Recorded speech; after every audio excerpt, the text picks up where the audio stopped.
ஆமென், ஆமென். தயவு செய்து உட்காரலாம்.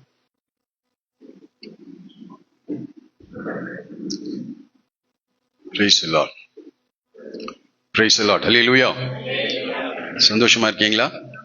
Praise the Lord. மறுபடியும் இந்த வாரத்தின் முதல் நாள் காலை வேளையிலே கர்த்தருடைய சமூகத்தில் ஒன்று கூடி வரவும், கர்த்தரை ஆவியிலும் உண்மையிலும் ஆராதிக்க கர்த்தர் தந்த இந்த நல்ல தருணத்திற்காக நான் கர்த்தரை ஸ்தோத்திரிக்கிறேன். எத்தனை பேருக்கு கர்த்தர் போதுமானவராய் இருந்தார் கடந்த வாரம் முழுவதும்? Price the Lord. அவர் நடத்தி வந்த எல்லா பாதைகளுக்காக நான் கர்த்தரை ஸ்தோத்திரிக்கிறேன். தொடர்ந்து நாம் கர்த்தருடைய வார்த்தையை நாம் சிந்திக்க நாம் கடந்து செல்லுவோம். சில நிமிடங்கள் இந்த நல்ல நாளிலேயும் கர்த்தரை பாட, துதிக்க, நன்றி சொல்ல நம்முடைய வாழ்நாளிலே கர்த்தர் கொடுத்த இந்த சந்தர்ப்பம் பெரியது. Price the Lord. அநேகருக்கு அவங்க எல்லாம் உண்மையா ஆராதிக்கணும்னு விரும்புறாங்க. ஆனா யார் தேவன் என்ன செய்யல தெரியல. ஆனா நமக்கு எப்படி ஆராதிக்க வேண்டும் என்று கற்றுக் கொடுத்து யாரை ஆராதிக்க வேண்டும் என்று தேவன் என்ன செய்திருக்கிறார், வெளிப்படுத்தியிருக்கிறார். அதற்காக நான் கர்த்தரை ஸ்தோத்திரிக்கிறேன். இந்த காலை வேளையும் தொடர்ந்து நாம் கர்த்தருடைய வார்த்தையை சிந்திக்க கடந்து செல்வோம். நாம் சில வாரங்களாக ஆபிரகாமை குறித்து நாம் சிந்தித்து வருகிறோம். ஆபிரகாம், விசுவாசிகளின் தகப்பனாகிய ஆபிரகாம். இந்த வேதத்திலேயே தகப்பன் என்று ஒருவரை அழைக்க ஆண்டவர் அனுமதித்திருக்கிறார் என்றால் யார் தான் அது? வேற யாரையும் நான் எடுத்து படிச்சு பார்த்தேன், தேடி பார்த்தேன். வேற யாரையும் ஆண்டவர் என்ன செய்யல. பவுல் சொல்றாரு, உங்களுக்கு அநேக போதகர்கள் இருக்கிறாங்க, ஆனா யார் இல்ல? தகப்பன்மார் இல்லை என்று சொல்கிறார். அப்போ ஆபிரகாம், உங்களுடைய தகப்பனாகிய ஆபிரகாமை நோக்கி பாருங்கள் என்று சொல்கிறார். ஏசாயா 51 2வது வசனத்திலே நாம் படித்தோம், உங்கள் தகப்பனாகிய ஆபிரகாமையும் உங்கள் பெற்ற சாராலையும் நோக்கி பாருங்கள். ஆகவே நாம் அவர்களை நோக்கி பார்க்க வேண்டியது அவசியமா இருக்கு. அவருடைய வாழ்க்கையில் நடைபெற்ற ஒவ்வொரு சம்பவங்களையும் நாம் கவனிக்க வேண்டியவர்களா இருக்கிறோம். அதுல சில அவங்களுடைய வெற்றிகளை நாம் பார்க்கிறோம். சில நேரங்களிலே அவருடைய வாழ்க்கையில ஏற்பட்ட தோல்விகளையும் நாம் என்ன செய்கிறோம், படிக்கிறோம். அந்த தோல்விகளை படித்து நம்முடைய வாழ்க்கையில அப்படிப்பட்ட தோல்விகளின் நேரங்களிலே நாம் என்ன செய்ய வேண்டும் என்பதை நாம் கற்றுக்கொள்ள அவருடைய வாழ்க்கை நமக்கு மிகவும் பிரயோஜனமா இருக்கிறது. நான் அடிக்கடி சொல்லுகிறது போல 1 கொரிந்தியர் 10:11 வசனத்திலே இவைகள் எல்லாம் அவர்களுக்கு திருஷ்டாந்தங்களாக அவர்களுக்கு சம்பவித்தது, உலகத்தின் முடிவு காலத்தில் உள்ள நமக்கு எச்சரிப்பு உண்டாகும்படி என்ன செய்யப்பட்டிருக்கிறதா, எழுதப்பட்டிருக்கிறது என்று சொல்லப்பட்டிருக்கிறது. அப்போ திருஷ்டாந்தங்களாக அவர்களுக்கு சம்பவித்தது நமக்கு எச்சரிப்பு உண்டாகும்படியாகும். ரோமர் நிருபத்திலே 15:4 சொல்லப்பட்டபடி நமக்கு போதனையாகவும் எழுதப்பட்டிருக்கிறது என்று சொல்லப்பட்டிருக்கிறது. ஆகவே ஒரு மனிதனை விக்கிரக ஆராதனை செய்து கொண்டிருந்த ஒரு மனிதனை தேவன் அழைத்து அவனுக்கு தன்னை வெளிப்படுத்தி தேவனை மாத்திரம் விசுவாசித்து வாழும்படியாக அந்த மனிதனுக்கு ஆண்டவர் கற்றுக் கொடுக்கிற அந்த காரியங்களை நாம் சிந்தித்து வருகிறோம். நம்மையும் கூட கர்த்தர் பல்வேறு நிலைகளில் இருந்து கர்த்தர் நம்மை அழைத்திருக்கிறார். எத்தனை பேரை கர்த்தர் அழைத்திருக்கிறார்? நிறைய பேர் அழைக்கலையாட்டு இருக்கு. நம்மளாம் வந்துட்டு மாட்டிருக்கேன். நீங்கள் என்னை தெரிந்து கொள்ளவில்லை, நான் உங்களை ஆண்டவர் தெரிந்து கொண்டிருக்கிறார். எப்ப தெரிந்து கொண்டார்? கொஞ்சம் சத்தமா. உலக தோற்றத்துக்கு முன்ன. ரொம்ப அற்புதமா சொல்லிட்டார். உலக தோற்றத்துக்கு தாயின் வயிற்றில உருவாக முன்னமே அது இருக்குதா. ஆனா பிரதர் சொன்ன மாதிரி உலக தோற்றத்துக்கு முன்னமே நம்ம என்ன செஞ்சிருக்கிறார், ஆண்டவர் தெரிந்து எடுத்திருக்கிறார். Praise the Lord. ஆகவே ஏற்ற காலங்களில் வரும்போது கர்த்தர் தம்மையை நமக்கு வெளிப்படுத்தினார். நாம அவரை தேடி போல. நீங்கள் என்னை தெரிந்து கொள்ளவில்லை, நான் உங்களை. அந்த சூழ்நிலைகளை கர்த்தர் நம்முடைய வாழ்க்கையில அனுமதித்து தேவன் யார் என்ற சத்தியத்தை கர்த்தர் நமக்கு வெளிப்படுத்தினார். Price the Lord. இன்றைக்கு அநேகர் நம்மை விட நல்லவர்கள் இருக்காங்க, பக்திமான்கள் இருக்காங்க, பல்வேறு கடவுளுக்காக பிரயாசப்படுகிற நம்ம எல்லாம் அப்படி பிரயாசப்படுறோமான்னு தெரியல. ஆமா, நைட்டு முழுவதும் விழித்திருக்கணும்னா என்ன செய்யறாங்க, விழித்திருக்கிறாங்க. பல மைல் நடக்கணும்னு சொன்னா நடக்கிறாங்க. தங்களுக்குள்ள எல்லாவற்றையும் கொண்டு வந்து கொட்டணும்னா அதை கூட என்ன செஞ்சிடறாங்க, கொண்டு போய் எல்லாவற்றையும் அவர்கள் செலுத்துகிறவர்களாக இருக்கிறார்.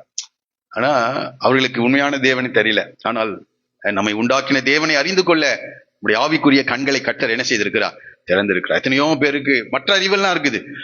உலக அறிவு இருக்கிறது, பணத்தை சம்பாதிக்கக்கூடிய அறிவு இருக்கிறது, பல அறிவுகளை அவர்கள் பெற்றிருக்கிறார்கள். ஆனால் தேவனை அறிகிற அறிவை கர்த்தர் நமக்கு தான் கொடுத்திருக்கிறார். Price the Lord.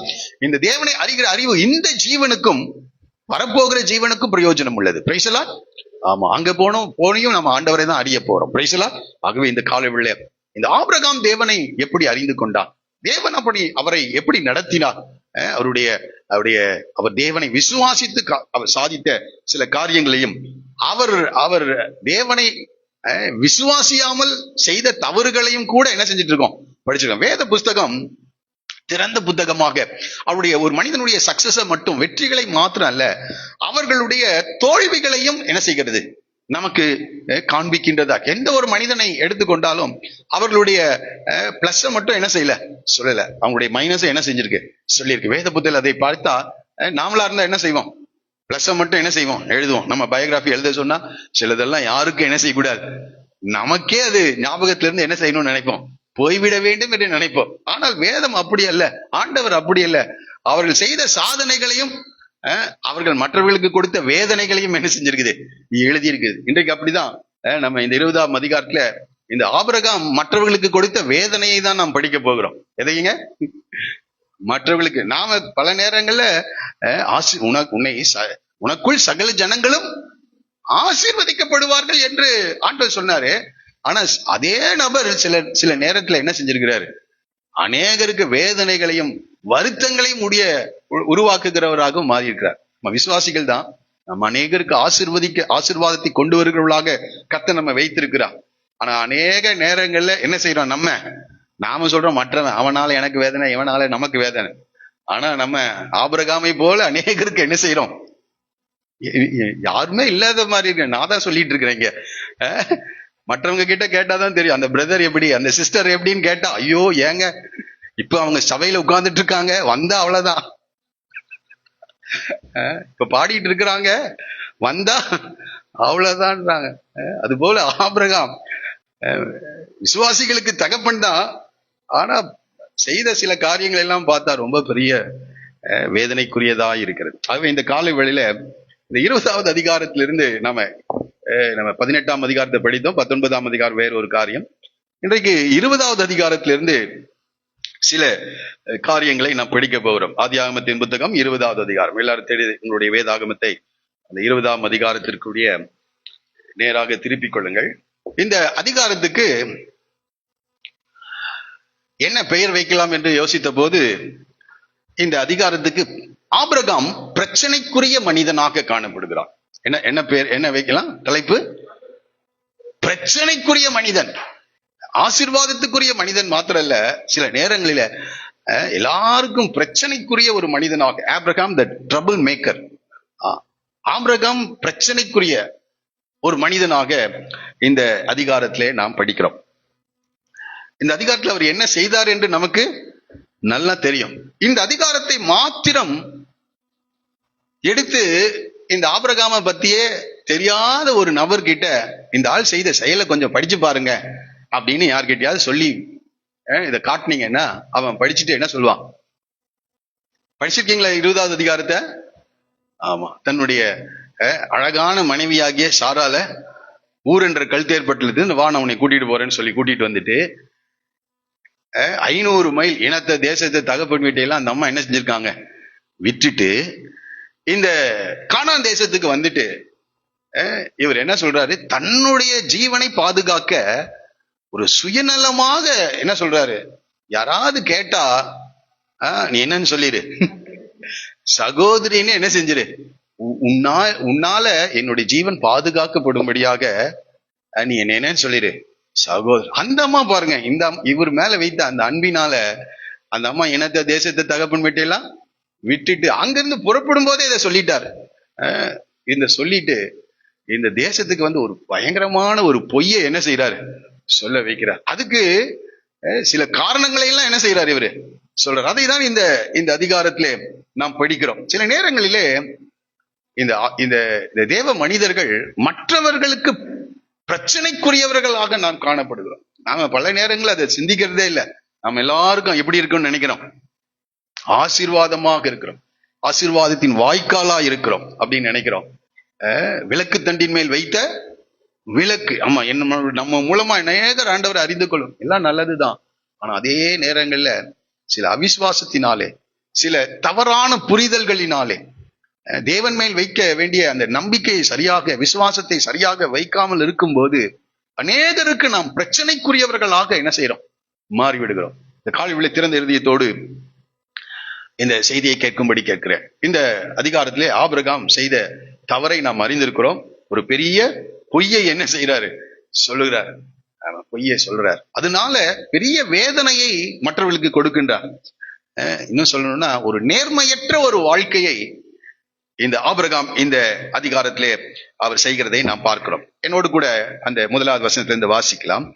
ஆபிரகாம் அவ்விடம் விட்டு தென் தேசத்துக்கு பிரயாணம் பண்ணி காதேசுக்கும் சூருக்கும் நடுவாக குடியேறி கேராரிலே தங்கினான். இந்த கேரார் என்ற இடம் பெலிஸ்தியர்களுடைய தேசமா இருக்கிறது. அந்த கானான் தேசத்தின் வரைபடத்தை இப்பவும் இந்த பெலிஸ்தியர்கள் பாலஸ்டைன் என்று இருக்கிற அந்த இடத்தை பார்த்து அதே இடத்துலதான் அவரு என்ன செய்தார், தங்கி இருக்கிறார். அந்த இடம் முழுவதையும் கர்த்தர் அவருக்கு வாக்கு பண்ணி இருக்கிறார்.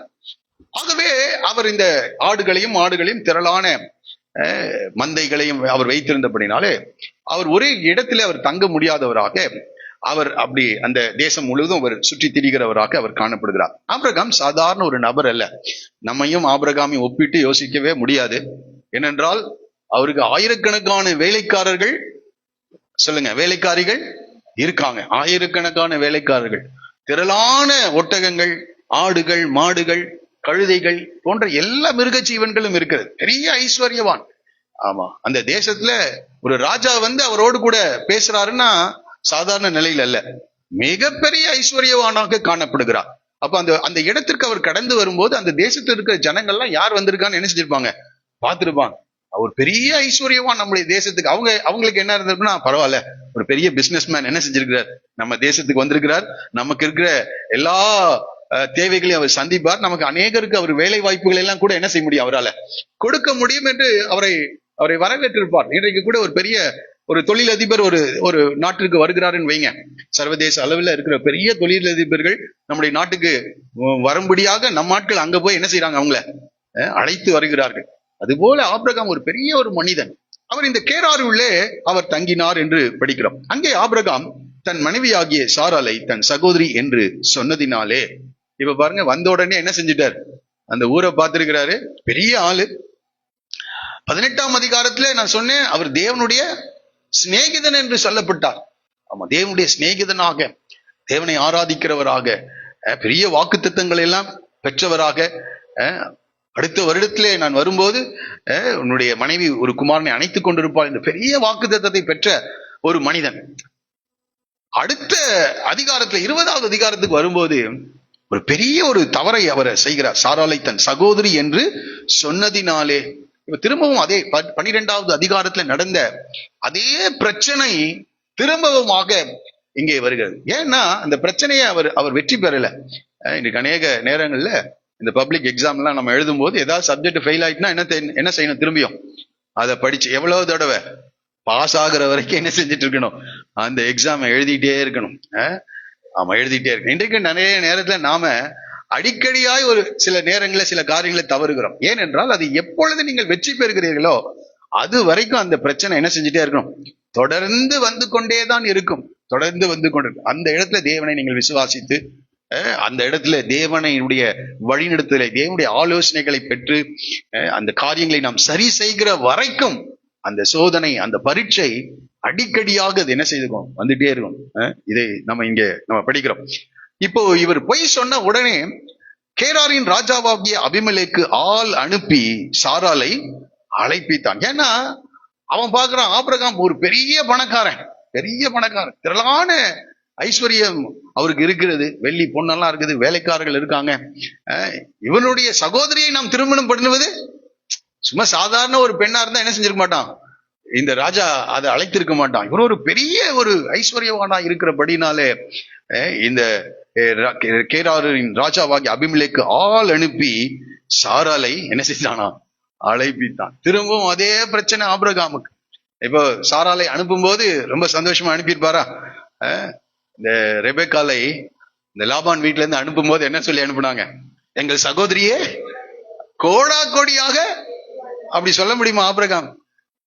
வெளியே சொல்லிட்டாரு, சகோதரியே என்று சொல்லிட்டார். இப்போ கோடா கோடியாக வாக்குத்தத்தெல்லாம் இருக்குது, சொல்ல முடியுமா? அது ஒரு பெரிய ஒரு அவிசுவாசம். 13வது அதிகாரத்திலே ஆண்டவர் சொல்றாரு, நான் உனக்கு மகா பெரிய மன்னிக்கணும் 14வது அதிகாரத்துல சொல்கிறார், 15வது அதிகாரம் சொல்ற, நான் உனக்கு மகா பெரிய கேடகமா இருக்கிறேன், என்னை பாதுகாக்கின்ற கேடகமாக நான் இருக்கிறேன் என்று ஆண்டவர் சொல்கிறார். ஆனா தேவன் மேல என்ன இல்ல, விசுவாசம் இல்லை. தேவன் தான் அந்த இடத்துக்கு கொண்டு வந்து நிறுத்தி இருக்கிறார். இன்றைக்கு நம்மளுடைய வாழ்க்கையிலும் கூட ஆண்டவரோடு கூட நெருங்கி நாம் நடக்கும்போது, சில சூழ்நிலைகளின் வழியாக கர்த்தர் நடத்தும் போது நாம் அநேக நேரங்களிலே பதறுகிறவர்களாக, அவிசுவாச குறைவினாலே தவறான முடிவுகளை நாம் எடுக்கிறவர்களாக இருக்கிறோம். அதனால்தான் 28 ஏசாயா 28 நம்ம படிக்கிறோம், 12 நினைக்கிறேன், விசுவாசிக்கிறவன் பதறான் என்று சொல்லப்பட்டது. விசுவாசிக்கிறவன் பதறமான். ஆகவே இந்த இடத்துல ஒரு பெரிய பதட்டம். காரணம், தேவன் மேல் நம்பிக்கை இல்லை. புதிய சூழ்நிலைகளுக்குள்ளாக கடந்து செல்லும் போது, புதிய மனிதர்களை, புதிய பிரச்சனைகளை நாம் பார்க்கும் போது தேவனை மறந்து விடுகிறோம். பழைய காரியங்கள் எல்லாம் கர்த்தர் நடத்தினதை நாம ஒரு நிமிஷம் கவனிக்கிறது இல்லை, யோசிக்கிறது இல்லை, அவிசுவாசப்படுகிறவர்களா இருக்கு. ஆகவே ஒரு பெரிய அவிசுவாச குறைவு, ஒரு பெரிய ஆசீர்வாதத்துக்கு நேராக தேவன் வைத்திருக்கிற போது ஒரு பெரிய அவிசுவாசம் யாருக்குள்ள வருது? நமக்குள்ள வருகிறது. இந்த காலையில் உங்களை பார்த்து நான் சொல்கிறேன், பெரிய ஆசீர்வாதம் சமீபமா இருக்கிறது. கர்த்தர் ஒரு பெரிய காரியத்தை, பெரிய திட்டத்தை தேவன் ஆபிரகாமின் மேல் வைத்திருக்கிறார். அதற்காக தேவன் அழைத்திருக்கிறார். அது அது அது அந்த அது நிறைவேற ரொம்ப சமீபமா இருக்கிற அந்த நேரத்துல ஒரு பெரிய தவறை இந்த ஆபிரகாம் செய்கிறார். இந்த தவறை ஆபிரகாம் செய்த போது தேவன் ஆபிரகாம் இடத்துல பேசல, யார் இடத்துல பேசுறார் பாருங்க. தேவன் இரவிலே அபிமெலேக்குக்கு சொப்பனத்தில் தோன்றி, நீ அழைப்பித்த ஸ்திரீயின் நிமித்தம் நீ என்ன சொல்றார் பாரு, உனக்கு மரண தண்டனை கொடுக்க போகிறேன் என்று சொல்லுகிறார். அவன் பாவம், அவர் எந்த தவறு என்ன செய்யல. ஆனா சொல்லுகிறார், நீ செத்தாய், அவள் ஒருவனுடைய மனைவியாய் இருக்கிறாளே என்றார். இப்ப தேவன் யாரோடு கூட பேசுகிறார்? அந்த தேசத்தின் ராஜாவோடு கூட. அதான் நீதிமொழிகளை படிக்கிறோம் 21வது அதிகாரம் 1வது வசனத்திலே, ராஜாவின் இருதயம் கர்த்தருடைய கைகளில் நீர்க்கால்களை போல இருக்கிறது என்றும் அதை அவர் தமது சித்தத்துக்கு நேராக திருப்புகிற ஒரு தேவனாய் இருக்கிறார். அது ராஜாவோடு கூட பேசுகிறார். அது எந்த மனிதனோடு கூட வேண்டும் என்றாலும் என்ன செய்யலாம்? ஆபிரகாமின் மேலும் சாராளின் மேலும் ஒரு பெரிய திட்டம் இருக்கிறது. அந்த திட்டத்தை நிறைவேற்றுவதற்குள்ள இந்த ஆபிரகாம் ஒரு பெரிய விசுவாச குறைவு, அவிசுவாசியா மாறிட்டான். எந்த ஒரு நபரும் செய்யாத ஒரு தவறை அவர் செய்கிறார். நேர்மையற்ற ஒரு வாழ்க்கை. நம்மளுடைய வாழ்க்கையில கூட அநேக நேரங்கள்ல நாம் செய்கிற தவறினால அநேகருக்கு பெரிய பிரச்சனை. பாருங்க, இவன் சொல்ற, நீ செத்தாய் என்று சொல்கிறார். அபிமெலேக்கு அவளை சேராதிருந்தான். ஆகையால் அவன், ஆண்டவரே, அவன் சொல்றான், நீதியுள்ள ஜனங்களை அழிப்பீரான். யார் நீதியா இருக்கணும்? ஆபிரகாம் நீதியா இருக்கணும். ஆனா இன்றைக்கு அவங்க புறஜாதியா சொல்றாங்க, நாங்க எந்த தவறும் என்ன செய்யலைங்க, நாங்கெல்லாம் ஒழுங்கா தான் இருக்கோம். இவங்க ஆண்டவரை அறிந்தன்னு சொல்ற இவங்க தான் என்ன செய்யறாங்க, இவ்வளவு பிரச்சனை பண்றாங்க. நம்மை குறித்து யாராவது அப்படி சொல்றாங்களா? நீதியுள்ள ஜனங்களை அழிப்பீரோ என்று சொல்ல அவன் சொல்றான். இவள் அங்க யாரையும் சேர்த்துறான், சாராள சொல்றான், இவள் தன் சகோதரி என்று அவன் என்னோட சொல்லவில்லையா? அவன் தன் சகோதரன் என்று இவளும் சொன்னாலே. தப்பு செய்யறதுக்கு பாருங்க, 2 பேர் என்ன செய்யறாங்க, அனனியா சப்பீரால் மாறி தன் மனைவி அறிய ஒரு பங்கை என்ன செஞ்சானா, எடுத்து ஒழித்து வைத்தான். தன் மனைவி அறிய. ஆகானுடைய வாழ்க்கையை நாம் பார்க்கிறோம். அந்த அந்த அந்த எரிகோவிலே இந்த பாபிலோனிய சால்வி ஒரு பொன் பாலத்தையும் எடுத்து தன் கூடாரத்திலே என்ன செஞ்சிருக்கான், ஒழித்து வைத்திருக்கிறான். அப்போ கூடாரத்துல ஒழித்து வைத்த மனைவிக்கு, பிள்ளைகளுக்கெல்லாம் எல்லாருக்கும் தெரியும். எல்லாம் இந்த குடும்பமா சேர்ந்து என்ன செய்யறாங்க, பிரச்சனை பண்றாங்க. அதனால எவ்வளவு பெரிய பிரச்சனை அந்த இஸ்ரவேல் ஜனங்களுக்கு நடந்தது தெரியுமா? ஆயி பட்டணத்துக்குள்ளாக அவர்கள் கடந்து செல்லும் போது ஒரு பெரிய தோல்வியை இந்த இஸ்ரவேல் ஜனங்கள் என்ன செய்தார்கள், சந்தித்தார்கள். ஆகவே நிறைய பேருடைய வாழ்க்கையில் அப்படி நடக்குது. ஆண்டவர் மேல விசுவாசம் இல்லை. ஒரு பிரச்சனை வரும்போது நீங்கள் தேவன் மேல் நம்பிக்கையா இருக்கிறீர்களா?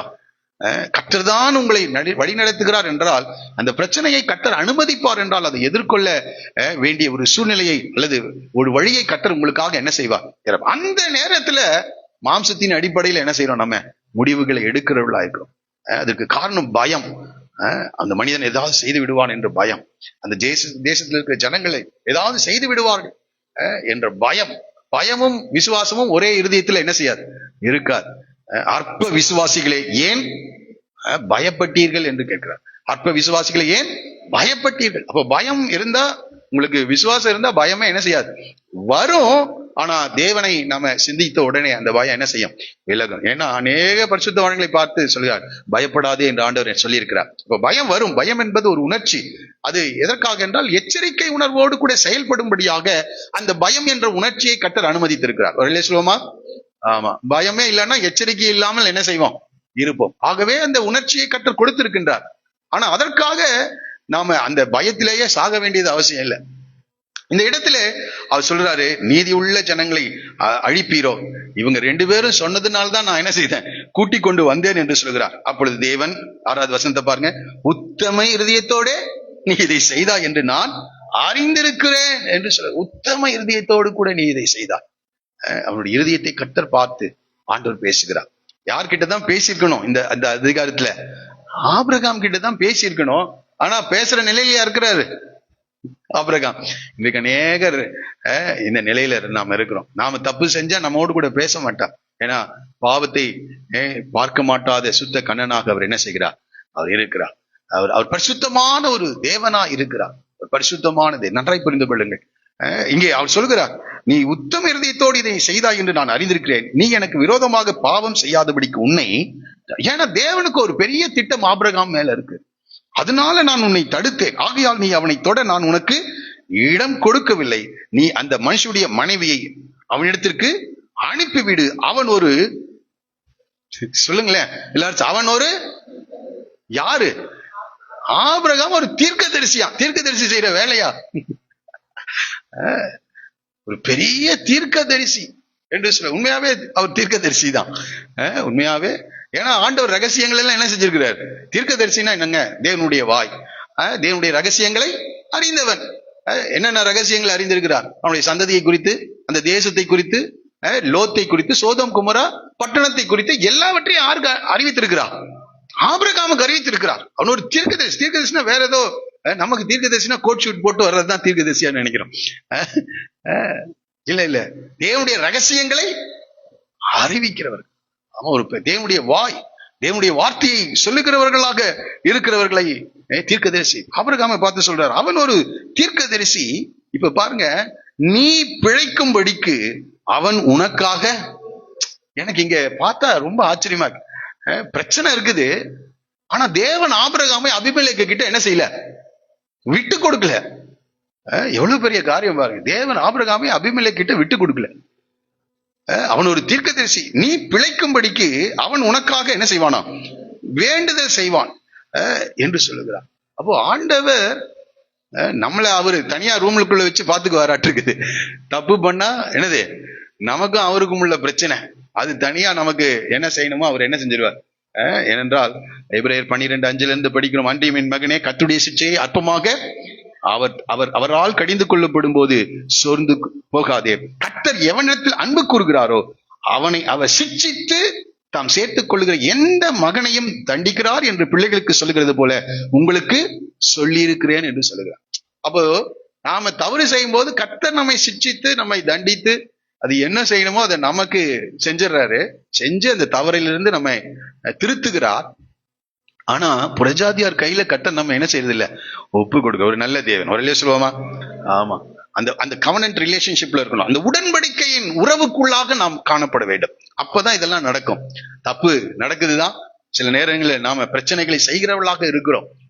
அது ஒரே ஒரு காரியம், தேவன் மேல் உள்ள விசுவாசம் இல்லாமல் போகிறதுனால. அதனால சில பிரச்சனைகளை நாம் செய்கிறோம். ஆனால் ஆண்டவர் நம்மை புறஜாதியார் கையில ஒப்பு கொடுக்காத தேவனா இருக்கிறார். தாவீது அடிக்கடி சொல்லுவார், சத்ருவின் கையில என்ன செய்யல, நீங்க ஒப்பு கொடுக்கல. கொஞ்சம் யோசிச்சு பாருங்க, சத்ருவின் கையில நம்மளை ஒப்பு கொடுத்தா இன்றைக்கு அவர்களுடைய பற்களுக்கு நாம் எல்லாரும் என்ன செஞ்சிருப்போம்? இரையாயிருப்போம். என்றைக்கோ கடிச்சு மென்னு என்ன செஞ்சிருப்பான்? முழுங்கி இருப்பான், ஏப்பமே விட்டுருப்பான். ஆமா, அவ்வளவு பெரிய காரியங்கள் எல்லாம் நடந்திருக்கு. ஆனால் இன்றைக்கும் நம்ம நிற்கிறதற்கு ஒரே காரணம் நம்முடைய பரிசுத்தமோ நம்முடைய நீதியோ, நம்ம ரொம்ப நல்லவர்களா இருந்தது அதெல்லாம் கிடையாதுங்க. அவருடைய கிருபை. நம்ம மேல அவருடைய திட்டம் இருக்குது. அதனால கர்த்தர் நம்ம என்ன செஞ்சிருக்கிறார்? இன்னும் உயிரோடு வச்சிருக்கிறார். ஆமா, நம்ம செய்த தண்டனைகளுக்கு எல்லாம் ஒவ்வொரு மனிதனையும் எழுப்பி இருந்தா எப்படி இருக்கும்னு யோசிச்சு பாருங்க. சாலமோன் தவறு செய்தான். அவ ஆண்டவர் எரபியாம் என்ற ஒரு விரோதியை எழுப்பினாராம். நமக்கு அப்படி எழுப்பி இருந்தா என்ன ஆகிறது? அவ்வளவுதான், முடிந்தே போயிருப்போம். ஆனால் கர்த்தர் இங்கே நம்ம படிக்கிறோம், அவர் ஆகையால் நீ அவளை தொட நான் உனக்கு இடம் கொடுக்கவில்லை. அந்த மனுஷனுடைய மனைவியை அவனிடத்தில் அனுப்பிவிடு, சகோதரியை அனுப்பிவிடுன்னு சொல்லல. தேவன் எப்போதும் வெளிப்படையாக நேராக தான் பேசுறார். சாராயின் அடிமை பெண்ணாகி ஆகாரன்னு தான் கூப்பிடுறார் இல்ல? ஆமா, ஆபிரகாமின் மறுமனையாட்டியாக ஆகார்னு என்ன செய்யவே இல்லை, கூப்பிடவே இல்லை. இங்கேயும் சொல்கிறார், அந்த மனுஷனுடைய மனைவியை நாம போய் சொன்னா ஆண்டவர் என்னதான் சொல்ற. அதான் அடிக்கடி சொல்ல, பரிசுத்தவான்கள் தவறு செய்யும் போது தேவனே அதை ஓபன் பண்ணி காட்டிடுறார். ஒரு சுகமா தேவனே எக்ஸ்போஸ் பண்றாருன்னு சொல்றோம். தேவனே அதை என்ன செய்கிறார், வெளிப்படுத்துகிறார். இது எவ்வளவு பெரிய அவமானம் தெரியுமா? இவருக்கு எவ்வளவு வயசு இப்போ? 99 வயசு உள்ள மனுஷன் செய்யற வேலையா இது அப்படின்னு கேட்டுருவாங்க. இவ்வளவோ படிச்சிருக்கையே, இவ்வளோ அறிந்திருக்கிறையே, இவ்வளோ ஜனக்கூட்டத்துக்கு ஒரு தலைவனாக நீர் இருக்கிறாயே, இவ்வளவு பெரிய அவமானகரமான ஒரு செயல் கேட்கிறார். அதற்காகவே இது ஒரு சிக்ஷை. எவ்வளவு கஷ்டமா இருந்திருக்கும்னு யோசிச்சு பாருங்க. இவர் என்ன நினைச்சிருப்பா, சகோதரியை அனுப்பி வச்சுட்டு இவர் வீட்டுல உட்கார்ந்துட்டு இருந்தா கர்த்தர் அபிமெலேக்கு கிட்ட பேசுறார். சில நேரங்கள்ல ஆபிரகாமும் சாராலும் செய்த தவறு ஆகார் கிட்ட பேசுறார். யார்கிட்ட? இவங்க ஆகார் என்ன நினைக்கிறாங்க, அடிமை பெண் என்று நினைக்கிறார்கள்.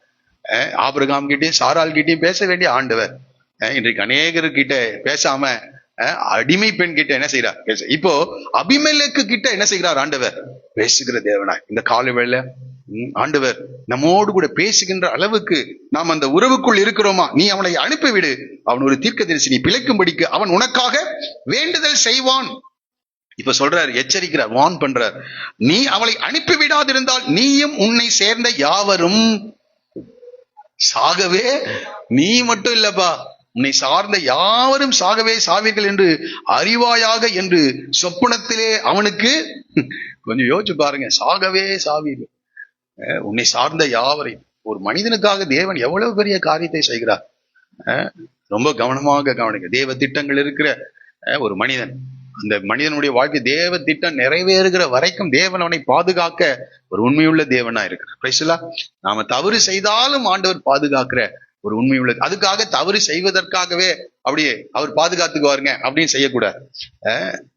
இதெல்லாம் நமக்கு எதற்காக எழுதி வைத்திருக்க, நமக்கு எச்சரிப்பு உண்டாகும்படி என்ன செய்யுது, நாம திருந்தணும். இந்த காலை வேளை நீங்கள் ஒருவேளை பரிசுத்தவானா இருக்கலாம், தேவனை அறிந்தவர்களா இருக்கலாம், தேவனோடு கூட ஒரு உடன்படிக்கை செய்தவர்களா இருக்கலாம். ஆனால் நீங்கள் வாழ்கின்ற இடங்களிலே தவறான தகவல்களை மற்றவர்களுக்கு கொடுக்கிறீர்களா? கொஞ்சம் அதை யோசிச்சு பாருங்க. அந்த தகவல்னால உங்களுக்கும் பிரச்சனை, மற்றவர்களுக்கும் பிரச்சனை வரும். இங்க பார்க்கலாம், அபிமெலேக்கு அதிகாலையில் எழுந்து, யாரு எழுந்திருக்கிறா? நான் நினைக்கிறேன் அது ஏர்லி மார்னிங் 4 o'clock இருக்கும் நினைக்கிறேன். அந்த சொப்பனத்தை பார்த்தோன்னு ஏன்னா நான் சொல்றாரு, அவளை அனுப்பி விடாதிருந்தால் நீயும் உன்னோடு இருக்கிற எல்லாரும் என்னவே சாகவே. அந்த வார்த்தையை கேட்டுட்டு தூங்க முடியும்னு நினைக்கிறீங்க? நல்ல காரியத்தை கேட்டா வேணா என்ன செய்யலாம், இழுத்து போட்டு தூங்கலாம். பயந்து நடுங்கி என்ன செஞ்சிருப்பாரு, எழுந்து அதிகாலையில் எழுந்து உடனடியாக, எல்லாரும் 9 o'clock தான் ஆபீஸ்க்கு வருவாங்க, உடனடியாக என்ன செய்ய, தன் ஊழியக்காரர் எல்லாரையும் அழைப்பித்து இந்த சங்கதிகளை எல்லாம் அவர்கள் கேட்கும்படி சொன்னான். ரெவலேஷன் எங்க இருந்து வருது பாருங்க, அபிமெலேக்கு கிட்ட இருந்து வருது. இப்ப அவங்களுக்கெல்லாம் என்ன நினைப்பாங்க, எங்க நம்ம நல்லா விசாரிச்சுதான் என்ன செஞ்சோம், பயோடேட்டாலாம் வாங்கி நல்லா அதை வச்சு என்ன செஞ்சோம், நல்லா விசாரிச்சோமே. இவனும் சொன்னா சகோதரின்னு, அவளும் ஆமா சகோதரன்னு சொன்னான். பயோடேட்டாவெல்லாம் நம்பாதீங்க, நல்லா விசாரிக்க வேண்டியவர்களா இருக்கிறோம். ஆகவே விசாரித்து தானே செய்தோம். அப்ப ஆண்டவர் பேசுறாரு பாருங்க, இந்த சங்கதிகளை எல்லாம் அவர்கள் கேட்கும்படி சொன்ன. அந்த மனுஷர் மிகவும் பயந்தார்கள். ஏன்னா ஆண்டவர் பேசியிருக்கிறார். இல்ல இந்த ஆபிரகாம் ஒரு பெரிய சீமான், பெரிய ஐஸ்வர்யவான். அப்போ ஆண்டவர் அவருடைய காரியத்தை அபிமெலேக்குக்கு என்ன செஞ்சிருக்கிறார் சொல்லி, அவன் ஒரு தீர்க்கதரிசி என்று சொல்ல, அவளை அனுப்பி விடாதிருந்தால் நீயும் செத்த, உன்னோடு கூட இருக்கிறவர்களே செத்து விடுவார்கள் என்று சொல்லும் போது அவள் எல்லாரும் மிகவும் என்ன செய்தார்கள், பயந்தார்கள். பாருங்க, ஆண்டவர் இந்த ஜனங்களுக்கு முன்பதாக ஆபிரகாம வெட்கப்படுத்தல. அப்பொழுது அபிமெலேக்கு ஆபிரகாமை அழைப்பித்து, நீ எங்களுக்கு என்ன காரியம் செய்தாய்? ஆபிரகாமை கூப்பிட்டும் போது ஏதாவது நினைச்சிட்டு வந்திருப்பார், எனக்கு என்ன தெரிய போகுது, ஒருவேளை அவர் ஜெபம் பண்ணி இருக்கலாம். இதுக்கு முன்பதாக ஒரு எக்ஸ்பீரியன்ஸ் இருக்குது, பார்வோனுக்கும் அவன் வீட்டார் அனைவருக்கும் மகா வாதிகளினால் வாதித்தார். ஒருவேளை அதை கூட நினைச்சிருந்திருக்கலாம், ஆண்டவர் உடன்படிக்கை செய்து அவரே என்ன செய்யட்டும், பாதுகாக்கட்டும் அப்படின்னு கூட நினைச்சிருக்கலாம். அழைப்பித்து, நீ எங்களுக்கு என்ன காரியம் செய்தாய்? என் மேலும் என் ராஜ்யத்தின் மேல் கொடிய பாவம் சுமர பண்ணுவதற்கு உனக்கு நான் என்ன குற்றம் செய்தேன்? செய்யத்தகாத காரியங்களை என்னிடத்தில் செய்தாயே என்றான். கடிந்து கொள்ளுகிறான். இது ரொம்ப கஷ்டமான ஒரு சூழ்நிலை ஆபிரகாம். இன்னும் அபிமெலேக்கு ஆபிரகாமை நோக்கி, என்னத்தை கண்டு நீ இந்த காரியத்தை அவர் அமைதியா நின்று இருப்பார். நாம சில நேரத்துல என்ன செய்வோம், தப்பு பண்ணிட்டு நமக்கு மேல இருக்கிற அதிகாரிகளுக்கு முன்பாக நிற்கும் போது, ஏங்க லேட்டா வந்தீங்க, லேட் ஆயிடுச்சுங்க, ஏதாவது ஒரு தவறு செஞ்சிருப்போம், என்னத்தினால செஞ்ச, அந்த தவறை சொல்றதுக்கு என்ன செய்வோம், தயங்குவோம். அதுபோல ஆபிரகாம் இந்த அபிமெலேக்கு ராஜாவுக்கு முன்னாடி என்ன செய்யறாரு, ஒரு பணக்காரனா இருந்தாலும் அந்த தேசத்துல ஒரு பரதேசியை போலதான் என்ன செய்யறார், இருக்கிறார். ஆகவே ஒரு ராஜா கேட்டா என்ன செஞ்சாகணும், பதில் சொல்லியே ஆகணும். கொஞ்சம் யோசிச்சு பாருங்க. சில நேரத்துல அமைதியா இருந்திருப்பாரு, இவர் மறுபடியும் கேட்கிறார். அவர் சொல்றார், அபிமெலேக்கு ஆபிரகாமை நோக்கி, என்னத்தை கண்டு நீ இந்த காரியத்தை செய்தா என்றார். அதற்கு ஆபிரகாம், இவ்விடத்தில் தெய்வ பயம் இல்லை என்றும் என் மனைவி நிமித்தம் என்னை கொன்று போடுவார்கள் என்றும் நான் நினைத்தேன். மனைவியை இன்னொருத்தன் கூட்டிட்டு போனா கூட பரவாயில்ல, நான் கொஞ்ச நாள் என்ன செஞ்சாகணும், உயிர்வா. இவன் நினைச்சிருப்பான்னு நினைக்கிறேன், இல்லைன்னா ஆகார் இருக்கிறாங்க, இல்லைன்னா ஒரு கேத்துரால் கிடைக்காமையா போயிடுவாங்க. ஒருவேளை நினைச்சது, அதாவது தவறான ஒரு அபிப்பிராயத்தை அவர்கள் மனதில் என்ன செஞ்சிருக்காங்க, விதைத்து வைத்திருக்கிறார் பாருங்க. அதனாலதான் சொல்ற, அவள் என் சகோதரி என்பது மெய்தான். பாருங்க, தப்பு பண்ணிட்டு என்ன சொல்றாரு, சகோதரி என்பது மெய்தான், அவள் என் தகப்பனுக்கு குமாரத்தி, என் தாய்க்கு குமாரத்தி அல்ல, அவள் எனக்கு மனைவியானாள் என்று சொல்ற. இப்ப மனைவியானா அப்புறம் ஆயிட்ட பிறகையாவது என்ன செஞ்சிருக்கணும், சொல்லி இருக்கணும். இப்போ அதுக்கு ஒரு காரியத்தை சொல்ல, என் தகப்பன் வீட்டை விட்டு தேவன் என்னை தேசாந்திரியாய் திரியும்படி செய்த போது நான் அவளை நோக்கி, நான் போகும் இடமெங்கும் நீ என்னை சகோதரன் என்று சொல்வது நீ எனக்கு செய்ய வேண்டிய தயை என்று அவளிடத்தில், இது ஊர் என்ற கல்தேர் பட்டணத்திலிருந்து இது தவறான ஒரு காரியத்தை ரெண்டு பேர் என்ன செய்றாங்க, செய்து கொள்கிறார். இன்றைக்கு அநேக நேரங்களிலே நாம் தவறு செய்வதற்கு அடிப்படை காரணம் சில நேரங்களில் தவறான புரிதல்கள்.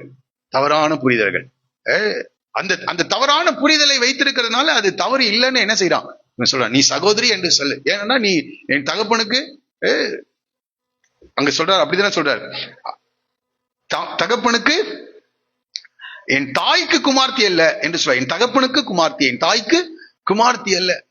ஆகவே இதை சொல்லிக்கலாம் அப்படின்னு தவறான ஒரு காரியத்தை அவர்கள் மனதில் வைத்திருக்கிறார். இந்த காலையில அப்படி ஏதாவது வசனத்துக்கு புறம்பான காரியங்கள், இதெல்லாம் ஒண்ணும் தப்பு இல்லை. சில நேரங்களில் சொன்ன, ஆபத்துக்கு பொய் சொல்றதுக்கு பாவம் இல்லைங்க அப்படின்னு மனசுல என்ன செய்யுது, அப்போ ஆபத்து என்ன செஞ்சுட்டே இருக்கும், வந்துட்டே இருக்கும். அப்புறம் ஒரு பொய்யை மறைக்க இன்னொரு பொய்யை சொல்லிட்டே இருக்க வேண்டியது. நன்றாய் புரிந்து கொள்ளுங்கள். சில நேரங்கள்ல நாம இப்படி அது பரவாயில்லைங்க, இந்த பிரச்சனைக்கு பொய் சொன்னா ஒன்னும் ஆண்டவர் கவனிக்க மாட்டார் என்றெல்லாம் நாம தவறான காரியத்தை நம் மனதில் வைத்திருக்கிறாய். ஆக இந்த இடத்துல சொல்றாரு, இப்படி ஆரம்பத்திலிருந்தே அவர்கள் ஒரு தவறான ஒரு உடன்படிக்கைக்குள்ள வந்திருந்ததுனால அந்த காரியத்தை அவர்கள் இங்கே சொல்லுகிறார். அப்பொழுது அபிமெலேக்கு என்ன செய்கிறார் பாருங்க, ஆடு மாடுகளையும் வேலைக்காரர்களையும் ஆபிரகாமுக்கு கொடுத்து, யார் கொடுக்கிறார், அபிமெலேக்கு ஆபிரகாமுக்கு வேலைக்கார். ஏன்னா இங்கே நீங்க படிச்சு 17வது வசனத்துல நம்ம படிக்கிறோம், ஆபிரகாமுடைய மனைவியாகிய சாராளின் நிமித்தம் கர்த்தர் அபிமெலேக்குடைய வீட்டாரின் கற்பங்கள் எல்லாம் அழைத்திருக்கிறார், ஆபிரகாம் தேவனை நோக்கி வேண்டிக் கொண்டான் என்று நாம் படிக்கிறோம். அப்போ ஆண்டவர் ஏதோ சில கிரியைகளை அங்க என்ன செஞ்சிருக்கிறார், செய்திருக்கிறார். அபிமெலேக்குடைய வீட்டுல சில காரியங்களை செய்திருக்கிறார். ஆகவே இப்ப அவன் தெரிந்தோ தெரியாமலோ இந்த தவறை என்ன செஞ்சிட்டாரு, இந்த அபிமெலேக்கு செய்து விட்டார். எனக்கு இதை படிக்கும்போது ரொம்ப ஆச்சரியமான காரணம், நாம தவறு செஞ்சிட்டோம், ஒருத்தர் பொய் சொல்லிட்டோம், அப்புறம் அவங்க கண்டுபிடிச்சா என்ன செய்வோம், நம்ம தலையை கீழே போட்டு நின்றுட்டோம், நீ இப்படி பேசலாமா, நீ இப்படி செய்யலாமா அப்படி கேட்க தலையை கீழே இருக்கும். ஆனா இங்கே இந்த அபிமெலேக்கு தவறு செய்கிறார். அவருக்கு சுத்த இருதயத்தோடு கூட தான் செஞ்சிருக்கிறாரு, அவருக்கு தவறான இன்ஃபர்மேஷன் கிடைச்சிருக்கு, அதனால அவர் கூட்டிட்டு வந்திருக்கிறார். ஆனால் இப்பொழுது இந்த சாராலை அவர் அனுப்பும் போது எனக்கு அதை படிக்கும்போது ரொம்ப ஆச்சரியமா இருக்கு. அவர் செய்தது தவறு, அது அறியாமையிலே செய்திருக்கிறார். அறியாமையில இன்றைக்கு இந்த காலைவெளியில தேவனை அறிந்தவர்கள் கிட்ட நான் பேசுறேன். தேவனை அறியாத இந்த அபிமெலேக்கு செய்த ஒரு காரியம் என்னன்னா, அப்பொழுது அபிமெலேக்கு ஆடு மாடுகளையும் வேலைக்காரிகளையும் ஆபிரகாமுக்கு கொடுத்து அவன் மனைவியாகிய சாராலையும் அவ்விடத்தில் திரும்ப ஒப்புவித்தான். இந்த ஆடு மாடுகள்லாம் கொடுத்துட்டு அந்த சாராலை எடுத்துக்கல, சாராலையும் என்ன செய்தான். இது என்னத்தை நமக்கு காண்பிக்கிறது என்றால், தயவு செய்து என்னோடு கூட லேவியராகமத்தின் புஸ்தகம், நான் நினைக்கிறேன் 5வது அதிகாரம் என்று நினைக்கிறேன், தயவு செய்து பாருங்க. லேவியராகம புஸ்தகம் 5வது அதிகாரம்.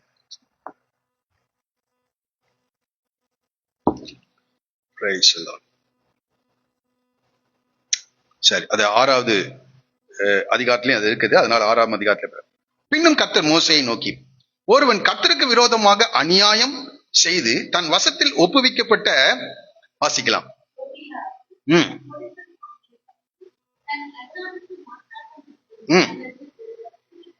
பலாத்காரமாய் பறித்து கொண்டு அல்லது தன் அயலானுக்கு இடுக்கண் செய்து. இப்ப பாருங்க, இவர் என்ன செஞ்சிருக்கிறார்? கண்டிப்பா போய் கேட்டிருப்பாரு, இவர் சொல்லியிருப்பாரு, யாரு அவங்க? என் சகோதரி, திருமணம் செய்ய கொடுக்குறீங்களா? இல்ல கொடுக்கல, அப்படிதான் சொல்லியிருப்பாரு. நான் உங்களுக்கு திருமணத்துக்கு என்ன செய்ய மாட்டேன். ஆனா அவங்க என்ன செய்ய, சகோதரி இவர் ராஜா கேட்கிறார் அப்படின்னு ஒருவேளை என்ன செஞ்சிருப்பாங்க, எல்லாரும் கம்பல் பண்ணியிருப்பாங்க. பலாத்காரமாய் பறித்து கொண்டு அல்லது தன் அயலானுக்கு இடுக்கண் செய்து அல்லது காணாமற் போனதை கண்டடைந்தும் அதை மறுதலித்து அதை குறித்து பொய்யானையிட்டு இப்படி பாவம் செய்தால் அவன் செய்த பாவத்தினாலே குற்றவாளியானபடியினால். அப்போ அபிமெலேக்கு அறியாமல் செய்திருந்தாலும் அவள் இன்னொருவனுடைய மனைவி. ஆகவே அதை இங்கே அவள் குற்றம் செய்திருக்கிறான். பாருங்க, அவன் சொல்றான், தான் பலாத்காரமாய் பறித்து கொண்டதையும் இடுக்கண் செய்து பெற்றுக்கொண்டதையும் தன் வசத்தில் ஒப்புவிக்கப்பட்டதையும் காணாமற் போய்ந்து தான் கண்டெடுக்கப்பட்டதையும் பொய்யானையிட்டு சம்பாதித்த பொருளையும், எல்லாரும் சேர்ந்து படிங்க அடுத்த வார்த்தை, திரும்ப கொடுக்க கடவன். அதோடு அந்த முதலை கொடுக்கிறதும் அல்லாமல் அதனோடு 1/5 அதிகமாகவும் கூட்டி அதைத்தான் குற்ற நிவாரண பலியை இடும் நாளில் அதற்குரியவனுக்கு கொடுத்து விட்டு அதுக்கப்புறம் பலி செலுத்துன்ற. இதை பழைய ஏற்பாட்டின் நாட்கள்ல தேவனை அறியாத அபிமெலேக்கு இந்த சாராளை அனுப்பும் போது இந்த குற்ற நிவாரண காணிக்கையை செலுத்திட்டு கூட யாரையும் சேர்த்து அனுப்புறான், சாராளையும் சேர்த்து அனுப்புகிறான். கீழே நீங்க படிச்சு பாத்தீங்கன்னா 7வது வசனம் நீங்க கடைசியாக சொல்லும் போது, அப்படிப்பட்ட எந்த காரியமும் அவனுக்கு மன்னிக்கப்படும் என்றார். இன்னைக்கு அநேக நேரங்களில தப்பு செஞ்சுட்டு எடுத்து வச்சுட்டு நம்ம கர்த்தரிடத்துல மாத்திரம் ஒப்புரவாயிட்டு உட்கார்ந்துட்டு இருக்கோம். இந்த காலையில கர்த்தனோடு கூட பேசுறார். தேவனை அறியாதவன், ஆனா தேவன் அவனுக்கு சொல்லுகிறார் இந்த காரியம் தப்புன்னு சொல்லி, உடனடியாக அவன் இந்த குற்ற நிவாரண இதெல்லாம் அன்றைக்கே இருந்திருக்கு. இன்னொரு இடத்த கூட நீங்க படிக்கலாம். 1 சாமுவேலின் புத்தகம் 6வது அதிகாரத்துல இந்த உடன்படிக்கை பெட்டியை பெலிஸ்தியர்கள் பிடித்து கொண்டு போய்விட்டாங்க. இப்போ அந்த உடன்படிக்கை பெட்டி திருப்பி அனுப்பும் போது அங்க இருக்கிற பூசாரிகள் சொல்றாங்க, பாருங்க 6வது அதிகாரத்துல, நீங்கள் அதை அனுப்பும் போது 3வது வசனம் 6:3, அதற்கு அவர்கள், இஸ்ரவேலின் தேவனுடைய பெட்டியை நீங்கள் அனுப்பினால் அதை வெறுமையாய் அனுப்பாமல் குற்ற நிவாரண காணிக்கை எவ்விதத்திலும் அவனுக்கு செலுத்த வேண்டும் என்று சொல்லுகிறார். இதை நம்ம புரிந்து கொள்ளணும். ஏன் ஆண்டவர் அப்படி வைத்திருக்கிறார் என்றால், அப்பதான் நாம திரும்பி என்ன செய்ய மாட்டோம், அந்த தவறை செய்ய மாட்டோம். என்ன கேட்கிறாருமே, அவனுடைய பழைய ஏற்பாட்டின் நாட்களிலேயே இப்படிப்பட்ட காரியங்கள் அவர்கள் சரிப்படுத்தி கொண்டார். அதனால கர்த்தர் அந்த தேசத்தை அவனுக்கு ஆசீர்வதித்து கொடுத்தார் அபிமெலேக்கு. இது தவறாக, அதாவது அறியாமல் செய்த தவறு. சில நேரங்கள் நாம சொல்றோம் அறியாமல் தானே செஞ்சோம் அப்படின்னு. ஆனால் அறியாமல் செய்ததுக்கே எப்படின்னா, அறிந்து செய்தா எல்லாம் அறிந்தே என்ன செய்வோம், இது பொய் என்று சொல்லி அறிந்தே, இது தவறான காரியம் அறிந்தே செய்கிறவர்களாக இருக்கிறோம். இந்த காலையில் கர்த்தனோடு கூட பேசுகிறார். கர்த்தர் அபிமெலேக்கின் மேல் இரக்கம் வைத்தார், ஆபிரகாமின் மேல் இறக்க வைத்தார். ஆனால் இந்த காலையில நமக்கு இந்த வார்த்தைகள் இருந்து சொல்லுகிற காரியம் என்னன்னா, அறிந்து செய்கிற காரியம். அது தேவனோடு கூட மாத்திரம் நீங்க ஒப்புரவாகிட்டு போகிறது சரியில்லை. அதை மனிதர்களிடத்துல ஒப்புரவாக வேண்டிய காரியத்தை என்ன செய்துதான் ஆகணும். இல்லைன்னா ஜபம் கேட்கப்படாது, இன்னொரு 10 வருஷம் இழுக்கும். நன்றாய் புரிந்து கொள்ளுங்க. இது முக்கியமான காரியத்தை நான் உங்களோடு கூட பேசுகிறேன். ஆகவே இந்த இடத்துல அவன் அந்த குற்ற நிவாரண காணிக்கையை அங்கே செலுத்துகிறவனாக இருக்கிறான். பாருங்க, சாராளையும் திரும்ப ஒப்புவித்தான். பின்னும் அபிமெலேக்கு, இதோ என் தேசம் உனக்கு முன்பாக இருக்கிறது. பயந்துட்டான். ஏன்னா அவன் ஒரு தீர்க்கதரிசின்னு ஆண்டவர் என்ன செஞ்சிருக்கிறாரு, சொல்லியிருக்கார், தேசம் உனக்கு முன்பாக இருக்கிறது, உன் பார்வைக்கு சம்மதியான இடத்திலே குடியிரு. இந்த குடியுரிமையை கொடுக்கிறான், சிட்டிசன்ஷிப் கொடுக்கிறான். இந்த இடத்துல நீ என்ன செய்ப்பா, குடியிரு. பின்பு சாராளை நோக்கி, பாருங்க எப்படி பேசுறாரு பாருங்க, உன் சகோதரனுக்கு 1000 வெள்ளிக்காசு கொடுத்தேன், இதோ உன்னோடு இருக்கிற எல்லாரும் முன்பாகும், மற்ற யாவர் முன்பாகும், இது உன் முகத்துக்கு முக்காட்டுக்காவதாக என்றான். இப்படி அவள் கடிந்து கொள்ளப்பட்டாள் என்று படிப்பேன். எனக்கு இருக்கிறாரு ஒரு பெரிய ஒரு மனிதன் ஆபிரகாம், ஆனால் செய்த தவறு நிமித்தம் கடிந்து கொள்ளப்படுகிறான். பாருங்க, ஆபிரகாமுடைய மனைவியாகிய சாராள் நிமித்தம் கர்த்தர் அபிமெலேக்குடைய வீட்டாரின் கர்ப்பங்கள் எல்லாம் அடைத்திருந்தபடியினால் ஆபிரகாம் தேவனை நோக்கி வேண்டிக் கொண்டான். இந்த இடத்துல என்ன நடந்திருக்கும் நான் நம்புறேன்னா, அவன் இந்த காணிக்கைகள் எல்லாம் அனுப்பும் போது ஆபிரகாம் நிச்சயமாக அபிமெலேக்கு கிட்ட ஒப்புரவாகி இருப்பான். நான் செய்தது தவறு என்று, தயவா என்னை மன்னிக்க வேண்டும். ஏனென்றால் அவர் சொல்றார், இந்த தேசத்துல குடியிரு என்று சொல்லுகிறார். அங்கே ஒரு ஒப்புரவாக, ஏனென்றால் 21வது அதிகாரத்துல இந்த அபிமெலேக்கு திரும்பவுமாக அவனோடு கூட வந்து உடன்படிக்கை செய்கிறதை நாம் பார்க்கிறோம். ஆகவே இந்த இடத்துல ஒரு சரியான மனம் திரும்புதல் ஆபிரகாமுக்கு ஏற்பட்டிருக்க வேண்டும். ஏனென்றால் கர்த்தர் அவனோடு கூட பேசுகிற தேவனா இருக்கிறார். இந்த ஆபிரகாம் தேவனை நோக்கி வேண்டிக் கொண்டான். அப்போ தேவன் ஆபிரகாமுடைய ஜெபத்தை கேட்க வேண்டும் என்றால் முதல்ல ஆபிரகாம் என்ன செஞ்சாகணும்? மனம் திரும்பணும், தன்னுடைய தவறுகளை அறிக்கை செய்ய வேண்டியவளா இருக்கும். அப்போ ஆபிரகாம் இந்த தவறை அறிக்கை செய்திருக்கிறார். அநேக நேரங்களை நம்ம புரிந்து கொள்ளணும், நம்மால மற்றவர்களுக்கு இடையூறு வரக்கூடாது. அந்த யோனா தீர்க்கதரிசியினால கப்பல்ல போன எல்லாருக்குமே என்ன ஆயிடுச்சு? பிரச்சனை. இன்றைக்கு அநேகருடைய வாழ்க்கை அப்படி இருக்கிறது. உங்களால உங்க குடும்பத்துல சமாதானமா இருக்கிறார்களா? கொஞ்சம் அதை யோசிச்சு பாருங்க. கப்பல்ல போன எல்லாருக்கும் பிரச்சனை. அது ஆட்களுக்கு மாத்திரம் இல்ல, அங்க இருந்த அவங்களுடைய உணவு தானியத்தை எல்லாம் எடுத்து எங்க போட்டாங்களாம்? சமுத்திரத்துல போட்டாங்க. அந்த கப்பலை செலுத்துவதற்கு தேவையான அந்த உபகரணங்களை கூட என்ன செஞ்சிட்டாங்க? போட்டுட்டாங்க. அப்புறம் அந்த கப்பலே உடையிற அளவுக்கு என்ன ஆயிடுச்சு? அது போயிடுச்சு. அதனால பொருளாதார சேதங்கள், மனிதர்களுக்கு பிரச்சனைகள். இன்றைக்கு நாம செய்கிற தவறுகள், ஒரு பரிசுத்தவான் செய்கிற தவறு அநேக பாதிப்புகளை ஏற்படுத்துகிறதாக காணப்படும். ஆகவே இந்த காலை உள்ள நாம அதை சரி செய்ய வேண்டும். ஒரு அபிமெலேக்கு எப்படி சரி செய்தான் என்று இந்த காலை உள்ள உங்களுக்கு சொல்லுகிறேன். எந்த சூழ்நிலையும் பார்த்து பயந்துறாங்க. எந்த மனிதன், இந்த இடத்துல ஆபிரகாம் அந்த மனிதர்களை பார்த்து தான் பயந்திருக்கான். நீதிமொழியின் புத்தகம் 29:25 சொல்லுகிறது, மனுஷருக்கு பயப்படும் பயம் கண்ணியை என்ன செய்யுமா? வருவிக்கும் என்று சொல்லப்பட்டது. மனுஷருக்கு பயப்படுகிற பயம் கண்ணியை வருவிக்கும். சில நேரங்களிலே பரிசுத்தவான்கள், தேவனை அறிந்தவர்கள், தேவனுடைய வார்த்தைகளை நாம் அறிந்தவர்களாக இருக்கிறோம், ஆனாலும் தவறு செய்கிறவர்களா இருக்கும். அதனால 1 கொரிந்தியர்ல 10:12 இப்படி இருக்க, தன்னை நிற்கிறேன் என்று எண்ணுகிறவன் விழாதபடிக்கு எச்சரிக்கையா இருக்க கடவன். ஆகவே இந்த காலை உள்ள இந்த வார்த்தைகளை இந்த அதிகாரத்தை நான் நிறைவு செய்கிறேன். நிற்கிறேன் என்று சொல்லுகிறவன் விழாதபடிக்கு என்ன செய்யணுமா? எச்சரிக்கையா ஒவ்வொரு நாள் ஆண்டவரை பார்த்து செய்ய, என்னுடைய வாழ்க்கை உடைய இந்த நாள் முழுவதும் நீர் என்னை ஆளுகை செய்யும், உமக்கு பிரியமானபடி, உம்முடைய பார்வைக்கு செம்மையானபடி நான் என்ன செய்யணும்? நடக்கணும். ஒவ்வொரு நாளும் நீங்க ஜெபம் பண்ணுங்க, உமக்கு பிரியமானபடி, உம்முடைய பார்வைக்கு செம்மையானவைகளை நான் செய்ய வேண்டும். அதை நம்ம சொல்லிட்டே இருக்கணும். அப்படி ஏதாவது தவறுகள் வரும் பட்சத்துல உடனடியாக நாம் அதை அறிக்கை செய்து இந்த தவறுகளிலிருந்து நாம விடுதலையாக வேண்டும். அதுக்கு செய்ய வேண்டிய பிராயசித்தத்தை கூட என்ன செஞ்சாகணும்? செய்த வேண்டும். இதெல்லாம் தெரிஞ்சு கொள்ளுங்க. இதெல்லாம் யாரும் உபதேசிக்கிறது இல்லை. நான் சிறு வயதா இருக்கும்போது பிரசங்கங்களிலே இந்த காரியங்களை அதிகமாய் வலியுறுத்தினதை நான் கேட்டிருக்கிறேன். ஆனால் இன்றைய செய்திகளிலே பாவ நிவாரண பலி ஆண்டவர் எங்க செலுத்திட்டாரு? குற்ற நிவாரண பலியெல்லாம் ஆண்டவர் செலுத்தி முடிச்சிட்டார். அதெல்லாம் செலுத்தி முடித்தது உண்மைதான். ஆனால் ஒப்புரவாக வேண்டிய காரியத்துல நீங்களும் நானும் ஒப்புரவாகவில்லை என்றால் நிச்சயமாக நான் சொல்லுகிறேன், நம்முடைய ஜெபங்களுக்கு என்ன வராது? பதில் வராது. வாக்குத்தத்தங்கள் நிறைவேறாது. அடுத்த அதனாலதான் கர்த்தர் வெயிட் பண்ணிட்டு இருக்கிறார். 21வது அதிகாரத்துல வாக்குத்தத்தை நிறைவேற்றுறான். அந்த வாக்குத்தத்தம் நிறைவேறுகிற அந்த நேரத்துல இப்படிப்பட்ட தவறை என்ன செய்கிறான்? கால்வில அநேக காலங்கள் பொறுமையா இருந்திருக்கலாம். ஒருவேளை உங்களுடைய ஆசீர்வாதங்கள் தடைபடுவதற்கு இப்படிப்பட்ட காரியங்கள் இருக்கும் என்றால் தயவு செய்து இந்த காரியத்துல உங்களுடைய வாழ்க்கையை சீர்தூக்கி பாருங்க. எல்லாவற்றையும் சரி செய்யுங்க. எல்லாவற்றையும் சரி செய்து ஆண்டவரை நோக்கி பார்த்து அமர்ந்திருப்பீர்கள் என்றால் நிச்சயமாக நான் சொல்லுகிறேன், அவர் சர்வ வல்லமையுள்ள தேவன் தான். Price the Lord. எந்த தேவையும் அவரால் சந்திக்க முடியும். எந்த அற்புதத்தையும் உனக்காக அவர் செய்ய முடியும். மற்றவங்களுக்கு வேணா செய்வார், ஏன்னா அவங்க ஆண்டவரை அறியாதவர்கள். நமக்கு கர்த்தர் வசனத்தை கொடுத்திருக்கிறார். வசனத்தை கொடுத்து நம்ம சரிப்படுத்த வேண்டிய காரியத்தை சரிப்படுத்தலன்னா நிச்சயமாக தேவன் நம்ம மேல எப்படி ஆசீர்வாதத்தை கொடுக்க முடியும்? அதற்காக அவர் காத்திருக்கிறார். ஆகவே இந்த காலை உள்ள உங்களுடைய வாழ்க்கையை சீர்தூக்கி பார்க்கும்படி கேட்கிறேன். ஒரு அபிமெலேக்கு காரியங்களை எவ்வளவு சரியாக செய்கிறான்.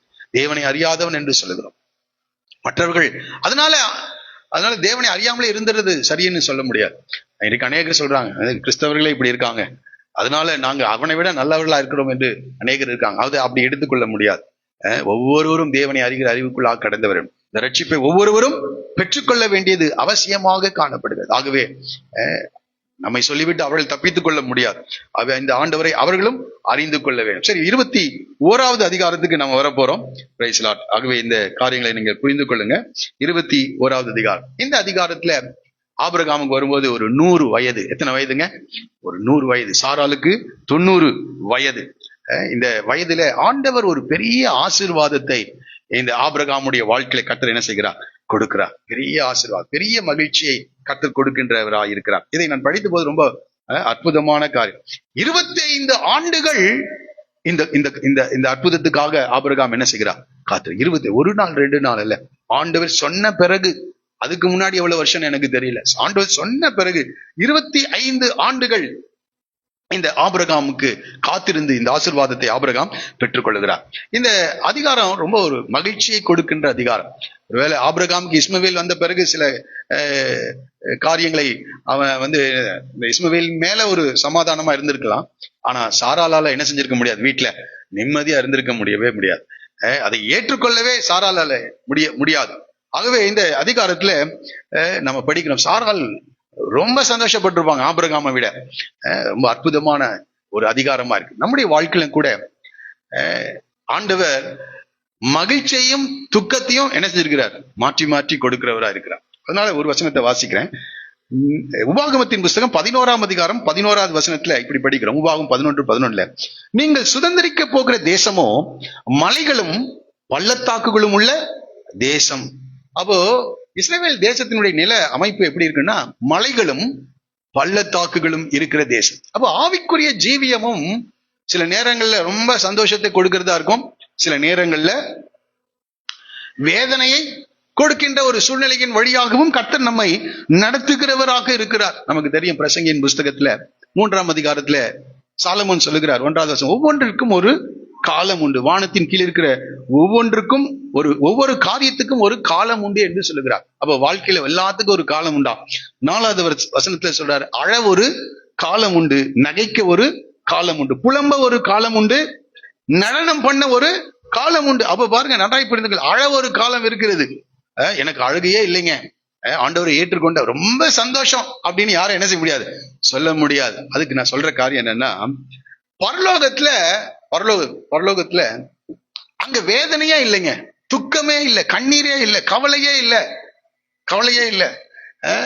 வியாதியே இல்லை, வருத்தமே இல்லை என்று சொல்லப்பட்டிருக்கிறது. அங்க எப்போதும் எப்படிதான்? சந்தோஷமும் மகிழ்ச்சியும் தான். இன்னொரு இடம் இருக்குது, நரகம். அந்த இடத்துல மருந்துக்கு கூட அங்க சந்தோஷம் இல்லை. நல்லா புரிந்து கொள்ளுங்க, கவனிக்கிறீங்களா? பரலோகத்துல மருந்துக்கு கூட வேதனை இல்லை, கண்ணீர் இல்லை. அதே போல நரகத்துல அங்க சந்தோஷமும் இல்லை, துக்கம், வெறும் என்னதான் இருக்கும் அங்க? துக்கம், கண்ணீர், அழுகை, புலம்பல், பற்கடிப்பு, இவைகள் தான் எங்க இருக்கும்? நரகத்துல. இப்ப நம்ம எங்க ரெண்டுக்கும் நடுவுல உட்கார்ந்துட்டு இருக்கோம்? ரெண்டுக்கும், பரலோகத்துக்கும் நரகத்துக்கும் நடுவுல உட்கார்ந்துட்டு இருக்கோம். இங்க என்ன இருக்குது? ரெண்டும் இருக்கும். இங்க நன்றாய் புரிந்து கொள்ளுங்கள், இங்க ரெண்டும் இருக்கும். ஆக இந்த ரெண்டும் இருக்கிற இந்த வேளையில ஆண்டவர் நம்ம அழுது கொண்டிருந்தால் நம்மை சந்தோஷப்படுத்துகிறவரா இருக்கிறார். அந்த சந்தோஷம் எப்படி இருக்குன்னு தெரியணுன்றதுக்காக கொஞ்சம் துக்கத்தையும் என்ன செய்கிறார்? அனுமதிக்கிறார். தினந்தோறும் சாம்பார் சாதத்தை சாப்பிட்டு இருக்கிறவனுக்கு தான் பிரியாணி கொண்டு வந்தா எப்படி இருக்கும்? ஆனா டெய்லி பிரியாணி சாப்பிட்டு இருந்தீங்கன்னா என்ன ஆகும்? அவ்வளவுதான், ரொம்ப கஷ்டம்தான், உடலுக்கு கேடு அது. ஆகவே நன்றாய் புரிந்து கொள்ளுங்க. ஆகவே ஆண்டவர் இந்த சந்தோஷத்தை நமக்கு கொடுக்கின்றவரா இருக்கிறார். இப்போ 24 ஆண்டுகள் பெரிய போராட்டத்தை சந்திக்கிறார், பெரிய ஒரு வேதனை. இந்த அதிகாரத்துல ஒரு பெரிய மகிழ்ச்சியை கர்த்தர் அவர்களுக்கு கொடுக்கிறார். பாருங்க, வாசிக்கலாம். கர்த்தர் தாம் சொல்லி இருந்தபடி சாராள் பேரில் கடாட்சமானார். பாருங்க, தாம் சொல்லி இருந்தபடி. அப்போ ஏற்கனவே கர்த்தர் தம்முடைய பரிசுத்தவான்களுக்கு ஆண்டவர் சொல்லுகிற தேவனா இருக்கிறார், வெளிப்படுத்துகிற தேவனா இருக்கிறார். உங்களோடு கூட கர்த்தர் பேசியிருக்கிறாரா? உங்களோடு கூட கர்த்தர் உடன்படிக்கை செய்திருக்கிறாரா? கொஞ்சம் பொறுமையா காத்துருங்க, உங்கள் மேல் கர்த்தர் இரக்கம் செய்வார். கர்த்தர் தாம் உரைத்தபடியே சாராளுக்கு செய்தார். அவருடைய வார்த்தை ஒன்றும் தரையிலே விழுந்து விடுகிற வார்த்தை அல்ல. அவர் சொல்லியிருப்பார் என்றால் அதை அவர் ஏற்ற காலங்களிலே அதை நிறைவேற்றுகிற தேவனாயிருக்கிறார். 2வது வசனம் சொல்கிறது, ஆபிரகாம் முதிர் வயதாயிருக்கையில் சாராள் கர்ப்பவதியாகி தேவன் குறித்திருந்த, ஆமா 2வது வசனத்துல ஒரு காரியம், தேவன் குறித்திருந்த காலம். தேவன் குறித்து எல்லாவற்றையும் கர்த்தர் காலத்தை என்ன செஞ்சிருக்கிறார்? ஆண்டவர் குறித்திருக்கிறார். அந்த காலத்தை அவர் மாற்ற மாட்டார். அந்த காலத்திலே அவர் நேர்த்தியாய் காரியங்களை செய்து முடிப்பார். எல்லாவற்றுக்கும் ஒரு காலத்தை கொடுத்திருக்கிறார். நம்மளே பாருங்க, ஸ்கூல் ரியோபனிங் ஒரு காலத்தை என்ன செஞ்சிருக்காங்க? குறித்திருக்காங்க. ஸ்கூல் க்ளோஸ் பண்றதுக்கு ஒரு காலம், ஆபீஸ் வைக்கிறதுக்கு நாமளே மனிதர்களாகிய நாமே ஒவ்வொரு காரியத்தையும் செய்வதற்கு காலங்களை குறிக்கும் போது தேவன் நம்முடைய வாழ்க்கையில செய்ய காலங்களை அவர் குறித்திருக்கிறார். ஆமா, தேவன் குறித்த நேரத்துல நம்ம பிறந்திருக்கோம். சொல்லுவோமா? ஆமா, நாமளா யாராவது முயற்சி எடுத்தீங்களா? நான் இந்த நேரத்துல பிறக்க வேண்டும் அப்படி நீங்க யாராவது குறித்திருக்கீங்களா? இல்ல, தேவன் ஒரு நேரத்தை குறித்திருக்கிறார். அந்தந்த காலங்கள் வரும்போது காரியங்களை செய்வார். பாருங்க, ஆபிரகாம் முதிர் வயதாயிருக்கையில் சாரால் கர்ப்பவதி ஆகி தேவன் குறித்திருந்த காலத்தில் அவனுக்கு ஒரு குமாரனை பெற்றார். அப்பொழுது ஆபிரகாம் தனக்கு சாரால் பெற்ற குமாரனுக்கு ஈசாக்கு என்று பெயரிட்டான். ஈசாக்கு என்றால் நகைப்பு. எல்லாரும் கேட்டுக்கிறவங்க எல்லாரும் என்ன செஞ்சிருப்பாங்க? ஒரு சிரிப்பு. எல்லாருடைய உதடுகளிலும் என்ன வந்திருக்கும்? ஒரு சிரிப்பு. கொஞ்சம் யோசிச்சு பாருங்க. அதுக்கு முன்பதாக 17வது அதிகாரத்தில் ஆண்டவர் சொல்றாரு, உன் பேர் இனி ஆபிராம் என்று இல்லாமல் ஆபிரகாம் என்று. அதை கேட்டோன்னே எல்லாரும் சிரிச்சிருப்பாங்க. என்னது ஆபிரகாம்னா? திரளான ஜாதிகளுக்கு தகப்பன். எல்லாரும் சிரிச்சிருப்பாங்க. இப்போ இந்த செய்தியை கேட்கும் போது, ஒரு ஈசாக்கை 100 வயதிலே ஆபிரகாம் பெற்றெடுத்திருக்கிறார் என்று சொல்லும் போது நிச்சயமா என்ன செஞ்சிருப்பாங்க? சிரிச்சிருப்பாங்க. ரொம்ப இது சந்தோஷம். அது ஏளன சிரிப்பு. இது என்னது? ரொம்ப உண்மையாகவே ஆண்டவர் ஆபிரகாமோடு கூட இருக்கிறார் என்ற ஒரு மகிழ்ச்சி, ஒரு சந்தோஷம். தேவன் சொன்ன வார்த்தையை ஆபிரகாமுக்கு நிறைவேற்றிருக்கிறார் என்ற ஒரு மிகப்பெரிய ஒரு மகிழ்ச்சியை அவர்கள் நிச்சயமாய் பெற்றிருக்க வேண்டும். அப்பொழுது ஆபிரகாம் தனக்கு சாரால் பெற்ற குமாரனுக்கு ஈசாக்கு என்று பெயரிட்டான். தன் குமாரனாகி ஈசாக்கு பிறந்த 8ஆம் நாளிலே ஆபிரகாம் தேவன் கட்டளையிட்டிருந்தபடி அவனுக்கு விருத்த சேதனம் செய்திருந்தார். ஆண்டவர் சொன்னாரா விருத்த சேதனம் செய்ய வேண்டும் என்று? 8வது நாளிலே செய்யணும்னு சொன்னார். பிறக்கிற எல்லா ஆண் பிள்ளைகள், பணத்துக்கு கொல்லப்பட்ட எல்லா ஆண் பிள்ளைகள், வீட்டிலே பிறந்த எல்லா ஆண் பிள்ளைகள் விருத்த சேதனம். நன்றாய் புரிந்து கொள்ளுங்கள். தேவன் கட்டளையிட்ட வார்த்தைகளுக்கு எல்லாம் நாம் கை கொள்ளுகிறவர்களா இருக்கிறோமா? இங்கே விருத்த சேதனம் என்ற வார்த்தை வருகிறது. ஆனால் தேவனுடைய வசனங்களுக்கு எல்லாவற்றிற்கும் நாம் கீழ்ப்படியவர்களா இருக்கிறோமா?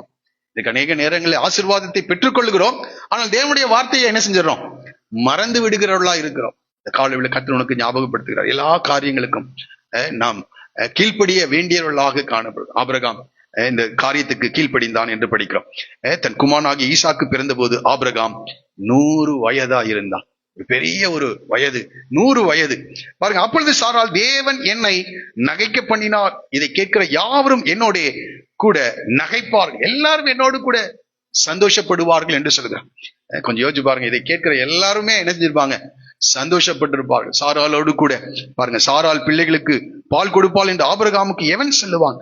அவருடைய முதிர் வயதிலே அவளுக்கு ஒரு குமாரனை பெற்றேனே என்றால் என்று படிக்கிறார். முதிர் வயதிலே. இந்த காலவில் தேவனுடைய ஆசீர்வாதம் வர ரொம்ப தாமதிக்குதுன்னு நினைக்காதீங்க. எல்லாவற்றுக்கும் கர்த்தர் ஒரு காலத்தை வைத்திருக்கிறார்.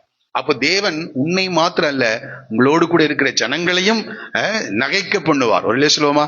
ஆமா, இதை கேட்கிற எல்லாரும் மிகுந்த சந்தோஷப்படுகிற ஒரு காரியத்தை கர்த்தர் செய்ய போகிறார். எவ்வளவு பேர் விசுவாசிக்கிறீங்க இந்த வார்த்தையை?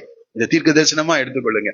ரொம்ப காலம் ஒரு காரியத்துக்காக நான் ஜெபம் பண்றேன், அது இன்னும் நடக்கவே இல்லை. அது என்ன ஆசீர்வாதமா இருந்தாலும் சரி, ரொம்ப கால தாமதங்கள், ரொம்ப அதற்கான சோதனைகள் வந்து கொண்டே இருக்கு. நான் தான் சொன்னேன், நானு தேசத்தை குறித்ததான காரியம்.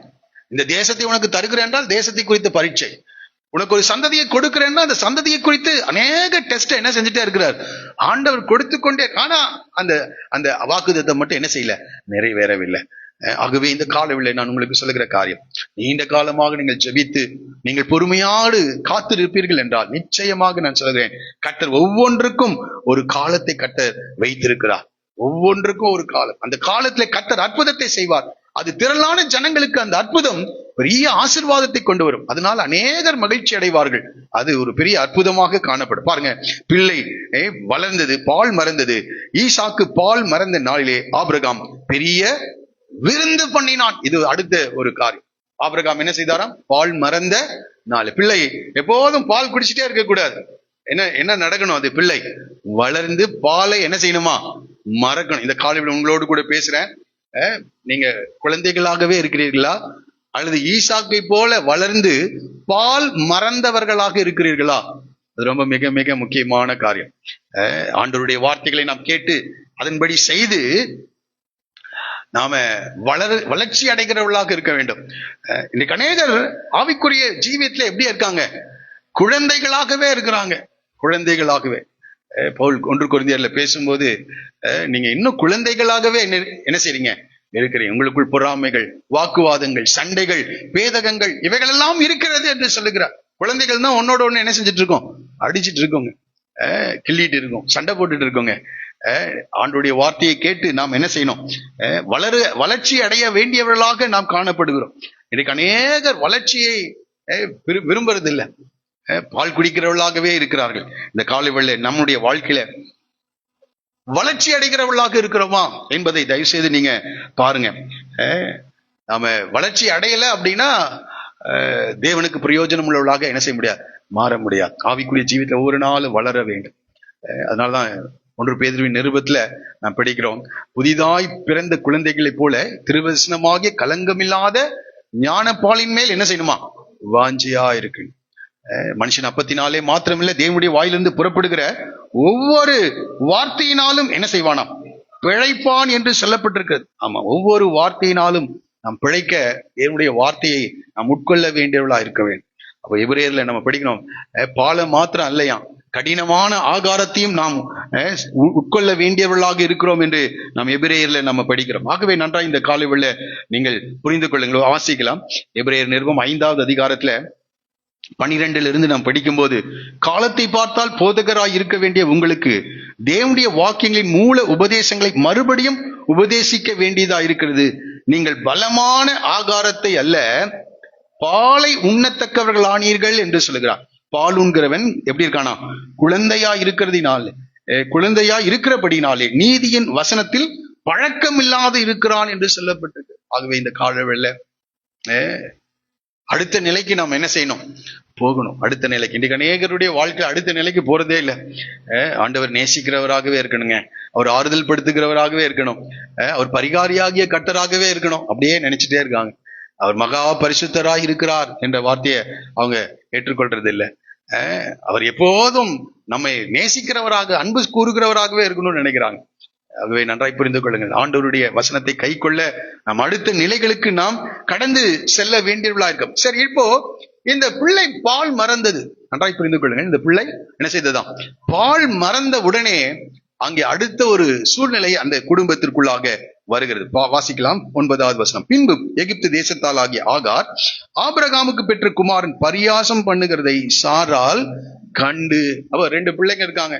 இந்த பிள்ளை பிறக்கும் போது இந்த இஸ்மவேலுக்கு 13 வயது என்று சொல்லுகிறார்கள். இப்ப பால் மறக்கிறது ஒரு 3 வயது என்று சொல்லுகிறார்கள். இப்போ ஏறக்குறைய இப்ப இஸ்மவேலுக்கு எவ்வளவு வயசு? 16 வயது. இந்த 16 வயது உள்ள இந்த இஸ்மவேல் என்ன செய்கிறார்? இந்த குழந்தையை என்ன செய்தாராம்? பரியாசம் பண்ணுகிறதை சாரால் என்ன செய்தாராம்? கண்டான் என்று. இப்போ இந்த இடத்துல ஒரு ஆவிக்குரிய சத்தியத்தை நாம் புரிந்து கொள்ள வேண்டும். இந்த இஸ்மவேல் மாம்சத்தின்படி பிறந்தவனா இருக்கிறான். ஆனால் இந்த ஈசாக்கு வாக்குத்தத்தத்தின்படி அவன் என்ன செய்திருக்கிறான்? பிறந்தவனா இருக்கிறான். இப்போ நம்மளுடைய வாழ்க்கையிலும் கூட நாம் மாம்சத்தின்படி ஒரு முறை என்ன செஞ்சிருக்கோம்? நம்ம பிறந்திருக்கோம். நன்றாய் புரிந்துகள். மாம்சத்தின்படி நாம் என்ன செஞ்சிருக்கோம்? இந்த பூமியிலே இந்த சரீர அமைப்போடு கூட பிறந்திருக்கிறோம். அதே போல ஒரு நாள் இந்த சத்திய சுவிசேஷத்தை நாம் கேட்டு மறுபடியும் ஆவிக்குரிய ரீதியில என்ன செஞ்சிருக்கோம்? பிறந்திருக்கோம். அப்போ ஒரே மனிதனுக்குள்ள 2 பிறப்புகள் என்ன செய்து இருக்கிறது. மறுபடியும் நம்ம பிறந்திருக்கோம், மாம்சத்தின்படியும் என்ன செய்திருக்கோம்? பிறந்திருக்கோம். இப்போ மறுபடியும் பிறந்த நாம ஆவிக்குரிய ஜீவியத்துல வளர்ந்து அந்த பால் மறக்க பண்ணின பிறகு ஒரு பெரிய ஒரு போராட்டம் என்ன செய்யும்? இருக்கும். பெரிய அதுதான் இங்க நடக்குது. அப்போ பாருங்க, இப்போ 10வது வசனத்துல பாருங்க, ஆபிரகாமை நோக்கி இந்த அடிமை பெண்ணையும் அவள் மகனையும் புறம்பே தள்ளும். இந்த அடிமை பெண்ணின் மகன் என் குமாரனாகி ஈசாக்கோடே சுதந்திரவாளியா இருப்பதில்லை என்றால். இப்போ என்ன செய்யணும்? பிள்ளை ஈசாக்கு பால் மறந்த பிறகு யாரை வெளியே அனுப்பணும்? இஸ்மவேலை வெளியே அனுப்பணும். இப்போ நமக்குள்ள 2 மனுஷன் இருக்கானா? ஆமா. மாம்சத்தின்படி பிறந்த ஒரு காரியம், ஆவியின்படி பிறந்த ஒரு மனிதன் இருக்கான். இப்போ ஆவியின்படி பிறந்த மனிதன் வளர்ச்சி அடைந்த பிறகு மாம்சத்தின்படி பிறந்த மனிதனை வீட்டுக்குள்ள வச்சிருக்கவே கூடாது. நான் சொல்றது புரியுதுங்களா? இந்த மாம்சத்தின்படி பிறந்த மனிதன் தான் இந்த ஆதாமுடைய எல்லா தவறுகளையும் பாவங்களையும் செய்கிறவன். அவனை என்ன செஞ்சாகணும்? வெளியே என்ன செஞ்சாகணும்? அனுப்ப வேண்டும். இந்த காலை வேளை நன்றாய் புரிந்து கொள்ள இந்த சத்தியத்தை நாம தெரிந்து கொள்ள வேண்டும். ஆமா, நாம் வாக்குத்தத்தத்தின்படி பிறந்தவர்களாக இருக்கிறோம். ஆகவே இந்த மாம்சத்தின் கிரியைகள் இருந்து நாம் விடுபட வேண்டியவர்களாக நாம் காணப்படுகிறோம். அதனால்தான் சொல்லுகிற காரியம் பாருங்க. இந்த இந்த என் குமாரனாகிய ஈசாக்கோடே இந்த இஸ்மவேல் சுதந்திரவாளியா இருப்பதில்லை என்று சொல்லுகிறான். சுதந்திரவாளியா இருப்பது. அப்போ நாம சுதந்திரவாளியாக இருந்தாதான் அந்த வாக்குத்தத்தத்தின் ஆசீர்வாதத்தை என்ன செய்ய முடியும்? பெற்றுக்கொள்ள முடியும். இவை அநேக மனிதர்களுடைய வாழ்க்கையில ஆண்டவருடைய ஆசீர்வாதத்தை பெற தடை என்ன தெரியுமா? இந்த இஸ்மவேலை வீட்டுக்கு வெளியே அனுப்புறது இல்லை. அவனையும் கூட ஈசாக்கும் வேணும். யாரும் வேணும்? இஸ்மவேல். இன்னும் நிறைய பேர் அப்படிதான் இருக்கும். இந்த பழைய மனுஷனே என்ன செய்யறாங்க? அதனாலதான் பவுல் சொல்றார், அந்த பழைய மனுஷனை அவனுடைய ஆசை இச்சைகளை எல்லாவற்றையும் எங்க அறையணும்? சிலுவையில அறையணும். ஆனா அந்த மனுஷனையும் என்ன செய்யறது? சிலுவையில் அறையாம கூடயே வச்சிருக்கான். அவன் அப்பப்ப என்ன செஞ்சுட்டே இருக்கான்? பரியாசம் பண்றான். பிரச்சனைகளை என்ன செய்யறான்? குடும்பத்துல உண்டு பண்ணியிருக்கான். உங்க வாழ்க்கையில இந்த ரெண்டு மனுஷன் இருக்கானான்னு கொஞ்சம் யோசிச்சு பாருங்க. வாக்குத்தத்தத்தின்படி மகிழ்ச்சியை கொண்டு வருகிற ஈசாக்கா என்ன செய்யறான்? இருக்கிறான். சில நேரங்கள் அவர் ஈசாக்கா இருப்பாரு, சில நேரங்கள்ல என்னவா மாறிடுறாரு. உங்களை பார்த்து யாராவது சொல்றாங்களா இப்ப அவர் இஸ்மவேலா இருக்காருங்க? ஞாயிற்றுக்கிழமை அவர் எப்படி இருப்பாரு சொல்லுங்க? ஈசாக்கா இருப்பாருங்க. காலையில ஈசாக்கா இருப்பாருங்க, சாயங்காலம் இஸ்மவேலா மாறிடுவாருங்க. இன்றைக்கு அநேகருடைய வாழ்க்கையில் அப்படிதான். ரெண்டு மனுஷன் இருக்கான் உள்ள. ஆலயத்துக்கு வரும்போது ஈசாக்கா இருக்காங்க, வீட்டுல எப்படி இருக்காங்க? இஸ்மவேலா. பரியாசம் பண்ணுகிறவர்களாக, நிந்திக்கிறவர்களாக, பொய் சொல்லுகிறவர்களாக, சண்டையிடுகிறவர்களாக, கொள் சொல்லுகிறவர்களாக. இந்த காலையில கர்த்தரோடு கூட பேசுறார். ஈசாக்கையும் இஸ்மவேலையும் ஆகாரையும் அவனுடைய மகனை, அடிமை பெண்ணையும் அவனுடைய மகனை என்ன செய்யும்? புறம்பே தள்ளும். ஈசாக்கோடே அவன் சுதந்திரவாளியா இருப்பதில்லை என்று சொல்லுகிறான். ஆமா, வாக்குத்தத்தத்தின்படி பிறந்தவர்கள் தான் ஆசீர்வாதத்தை அனுபவிக்க முடியும். நன்றாய் புரிந்து கொள்ளுங்க. அப்போ பாருங்க, அதனால்தான் உள்ளான மனுஷன் நாளுக்கு நாள் என்ன செய்யணும்? பலப்படணும். புறம்பான மனிதன் அழிக்கப்பட வேண்டும். எனக்கு அநேகருடைய வாழ்க்கையில் அது இல்லவே இல்லை.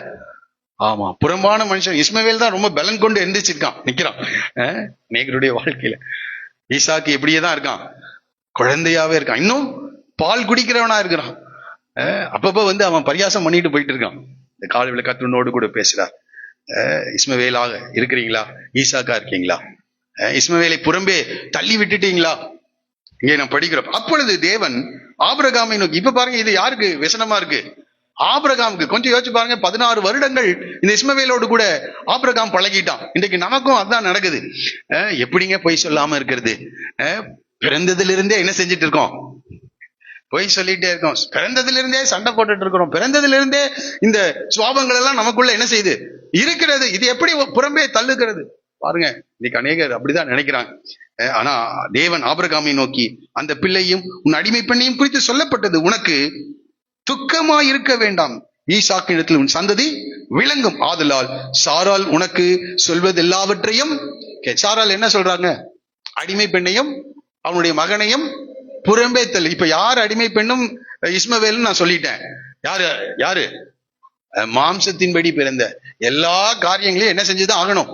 ஆமா, புறம்பே தள்ளு. அப்பதான் ஈசாக்கு உண்மையா வளர முடியும். இன்றைக்கு அநேகருடைய வாழ்க்கையில ஆவிக்குரிய ஜீவியத்துல வளர்ச்சி இல்லாததற்கு காரணம் என்னன்னா, தேவனுக்கு பிரியமானபடி வாழ முடியாததற்கு காரணம் என்னன்னா, இஸ்மவேலை என்ன செய்யவே இல்லை? புறம்பே தள்ளல. வாக்குத்தத்தத்தை பெற்றுக்கொள்ள முடியாது. வாக்குத்தத்தத்தையும் பெற்று அனுபவிக்கிற அநேக இந்த இஸ்மவேல் இருந்தா அது குத்திட்டே தான் என்ன செய்யும்? இருக்கும்.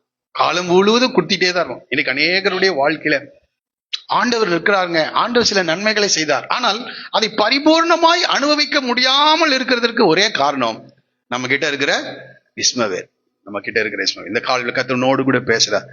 உங்களை சரிப்படுத்த வேண்டிய காரியங்களை சரிப்பட. மாம்சத்தின் கிரியைகள் வெளியரங்கமா இருக்கிறது என்று கலாத்தியர்ல நம்ம படிக்கிறோம்.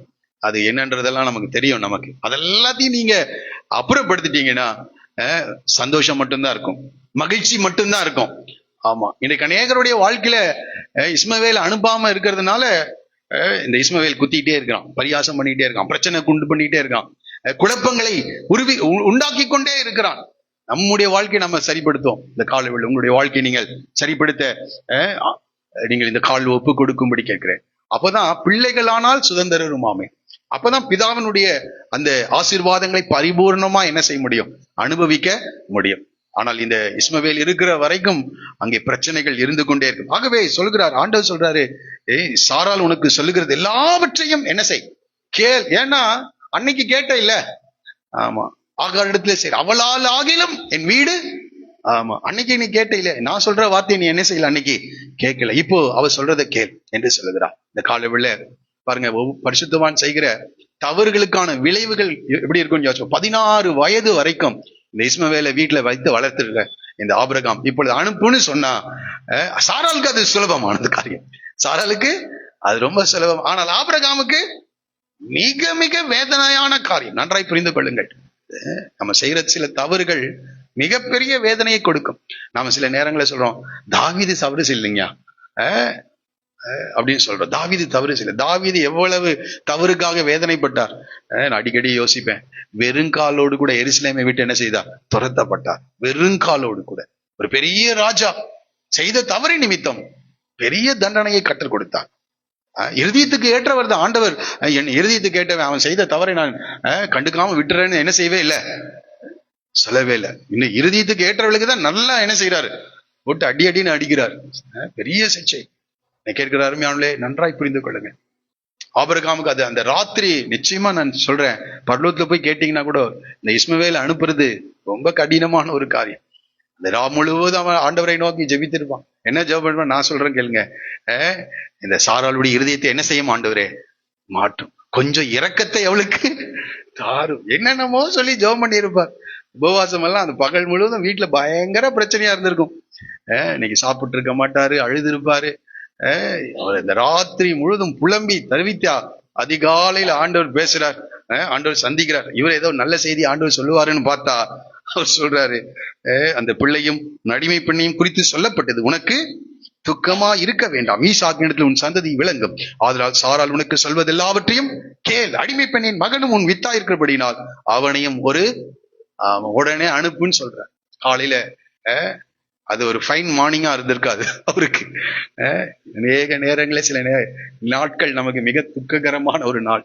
ஏன்னா நம்ம செய்த தவறுகள் பாருங்க. இங்கே நாம் படிக்கிறோம், ஆபிரகாம் அதிகாலையில் எழுந்து, நான் நினைக்கிறேன் அதிகாலை வேளை தான் தேவன் சந்தித்திருப்பார். அதுக்கப்புறம் அவர் என்ன செஞ்சிருக்க முடியாது, படுத்திருக்க முடியாது. உடனே எழுந்து அப்பத்தையும் ஒரு துருத்தி தண்ணீரையும் எடுத்து ஆகாருடைய தோளின் மேல் வைத்து பிள்ளையும் ஒப்பு கொடுத்து அவளை அனுப்பிவிட்டான். எப்படி இருந்து கொஞ்சம் யோசிச்சு பாருங்க. அந்த பிள்ளையை முத்தம் செய்து என்ன செஞ்சிருப்பான், அனுப்பி விட்டுருப்பான். ஆபிரகாம் பெரிய சீமான், பெரிய ஐஸ்வர்யவான், கொடுத்து அனுப்புனது எவ்வளவுதான், ஒரு துருத்தி தண்ணியும் கொஞ்சம் அப்பத்தையும் எடுத்து கொடுத்து அனுப்பி விட்டான். நம்மளா இருந்தா என்ன சொல்லுவோம்னா, இரக்கமற்றவர் என்று சொல்லுவோம். ஆனால் ஆண்டவர் ஆபிரகாம் கிட்ட பேசிட்டு அவனை ஒரு பெரிய ஜாதி ஆக்குவார். இது ரொம்ப அற்புதமான காரியம். தேவனுடைய வார்த்தையை நம்பி அந்த இடத்துல ஒரு பெரிய ஒரு காரியத்தை செய்கிறான். உன்னை ஒரு பெரிய ஜாதி ஆக்குவேன். நான் நினைக்கிறேன் பின்னாட்கள்ல ஈசாக்கை பலிபீடத்துல வைக்கிறதுக்கு கூட இது ஒரு அனுபவமாக என்ன செய்யும், ஒரு ஒரு ஒரு கற்றுக் கொடுத்தலாக அவனுக்கு காணப்பட்டிருக்கும். தேவனுடைய வார்த்தையை நம்பி இந்த இஸ்மவேலை அவன் அனுப்புவார். பிற்காலத்துல அவன் நடந்த சம்பவங்களை எல்லாம் நினைஞ்சிருப்பார், அறிந்திருப்பார். அப்ப ஆண்டவர் வார்த்தை கொடுத்துட்டாருன்னா நம்ம சந்தோஷமா என்ன செய்யலாம், அந்த காரியத்தை செய்யலாம். இங்கே நாம் படிக்கிறோம், அவன் அனுப்பி விட்டான் என்று சொல்லப்பட்டது. அனுப்பி விட்டான், வேதனையான காரியம். கர்த்தர் அவனை ஒரு ஜாதி ஆக்குவேன் என்று சொன்னதுனால கர்த்தர் அவனை வழிநடத்துவார் என்ற ஒரு விசுவாசத்தோடு கூட அவனை அனுப்பிவிட்டாங்க. எத்தனை கொடுத்து அனுப்பி இருக்கிறாரு. நம்மளா இருந்தா என்ன செய்வோம், கொஞ்சம் தங்கத்தையும் வெள்ளியையும் கொஞ்சம் வேலைக்காரர்களையும் சில ஒட்டகங்களையும் சில கழுதைகளையும் எல்லாம் கொடுத்து என்ன செஞ்சிருப்போம், அனுப்பியிருப்போம். ஆனால் ஆபிரகாம் அப்படியெல்லாம் செய்வார். கர்த்தர் நடத்துவன்னு சொல்லி இருக்கிறாரு.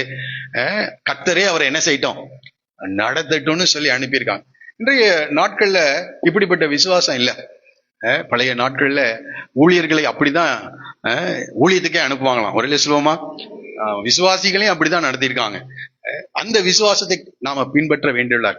ஒரு போதகர் என் இடத்துல சொன்னாரு, அவரை ஊழியத்துக்காக வெள்ளூர் என்ற அந்த பட்டணத்திலிருந்து தர்மபுரிக்கு அவங்க ஹெட் பாஸ்டர் ஊழியத்துக்காக அனுப்பினார். அவருடைய மனைவியும். அப்ப வெள்ளூர்ல இருந்து எங்க போனோம், அவங்க தர்மபுரிக்கு போனோம். ஒரு நாள் அவர் கூப்பிட்டாராம், அதிகாலையில கூப்பிட்டு, அவர் பேர் தாமஸ், அவர் இறந்துட்டாரு.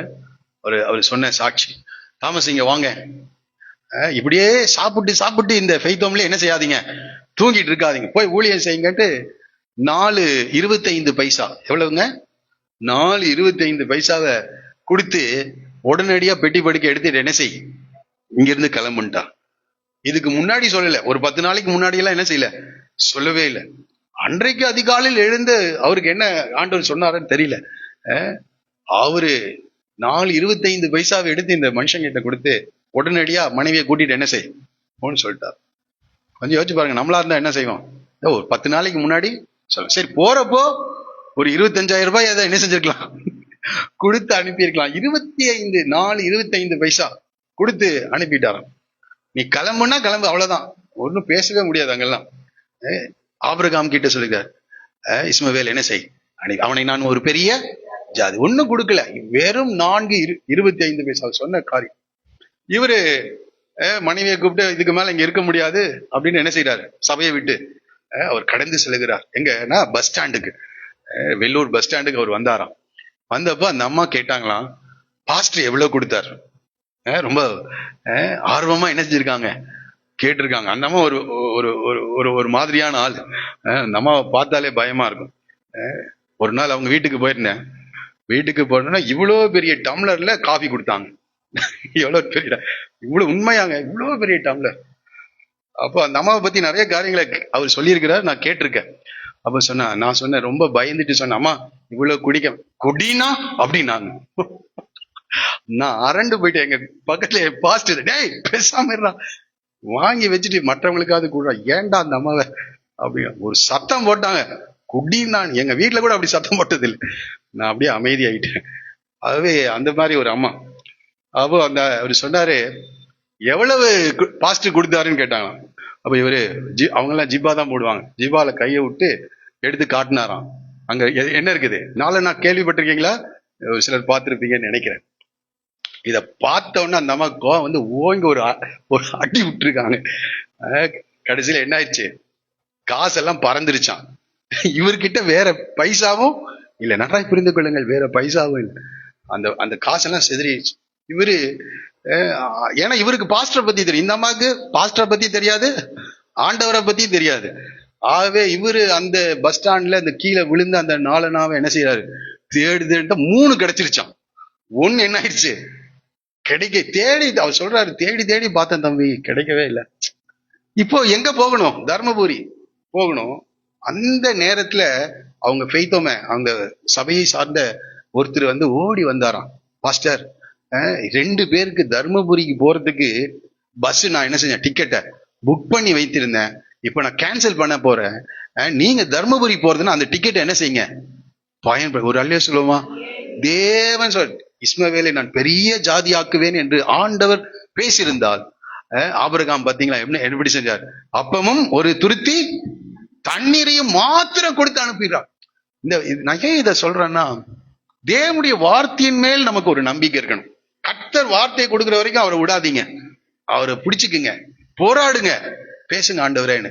ஆனா ஆண்டவர் வார்த்தையை கொடுத்துட்டாருன்னா நீங்க துக்கமுகமா இருக்க வேண்டிய அவசியம் இல்லை. அதை நம்பி நாம என்ன செய்யலாம், அனுப்பலாம், ஒன்னும் ஆகாது. அது அது பெரிய காரியத்தை கர்த்தர் செஞ்சிருவார். ஒரு ஹல்லேலூயா சொல்லுவோமா? இப்ப பாருங்க, எவ்வளவுதான் கிடைச்சுதான், 75 தான் கையில இருக்கான்.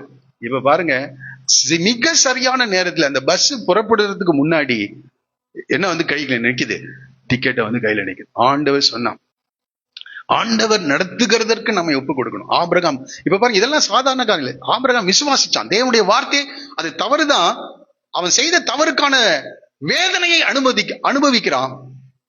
ஆனா அறிக்கை செய்து ஆண்டவரிடத்துல அதை ஒப்புரவாகும் போது ஆண்டவர் சொல்றார், இஸ்மவேலை என்ன செய், அனுப்பிவிடு. அதுக்கு ஆல்டர்னேட்டே கிடையாது, இஸ்மவேல் இருந்தா ஈசாக்குக்கு பிரச்சனை தான். ஆமா, இன்னைக்கு உங்க வாழ்க்கையில் இருக்க இஸ்மவேல் எல்லாம் அனுப்பி விட்டுருங்க. அப்பதான் ஈசாக்கு ஆவிக்குரிய ஜீவித்தை நீங்க சரியா செய்ய முடியும், சாட்சி உள்ள ஒரு வாழ்க்கைய நீங்க சரியா வாழ முடியும். கடைசியில நான் கேட்டேன், அடுத்தது என்ன ஆச்சு பாஸ்டர்? அவர் சொன்னது என்னன்னா, பஸ் ஏறி தர்மபுரி போய் இறங்கிட்டப்பா, இறங்கணுன்னே இந்த அம்மா பசிக்குதுன்னுச்சு. இந்த அம்மாக்கு என்ன வந்துருச்சான், பசிக்குது. அந்த 75 அந்த அம்மாவுக்கு பன்னு டீயும் வாங்கி கொடுத்தேன்னு சொன்னார். ஒரு சொல்லுவோமா, அதுவும் இல்லாம இருந்ததுதான் என்ன ஆயிருக்கும். அந்த மாதிரி அந்த ஊழியத்தை நான் ஆரம்பித்தேன் என்று சொன்னார். ஆண்டவர் உண்மையுள்ள தேவனா இருக்கிறார். பேசலாம்.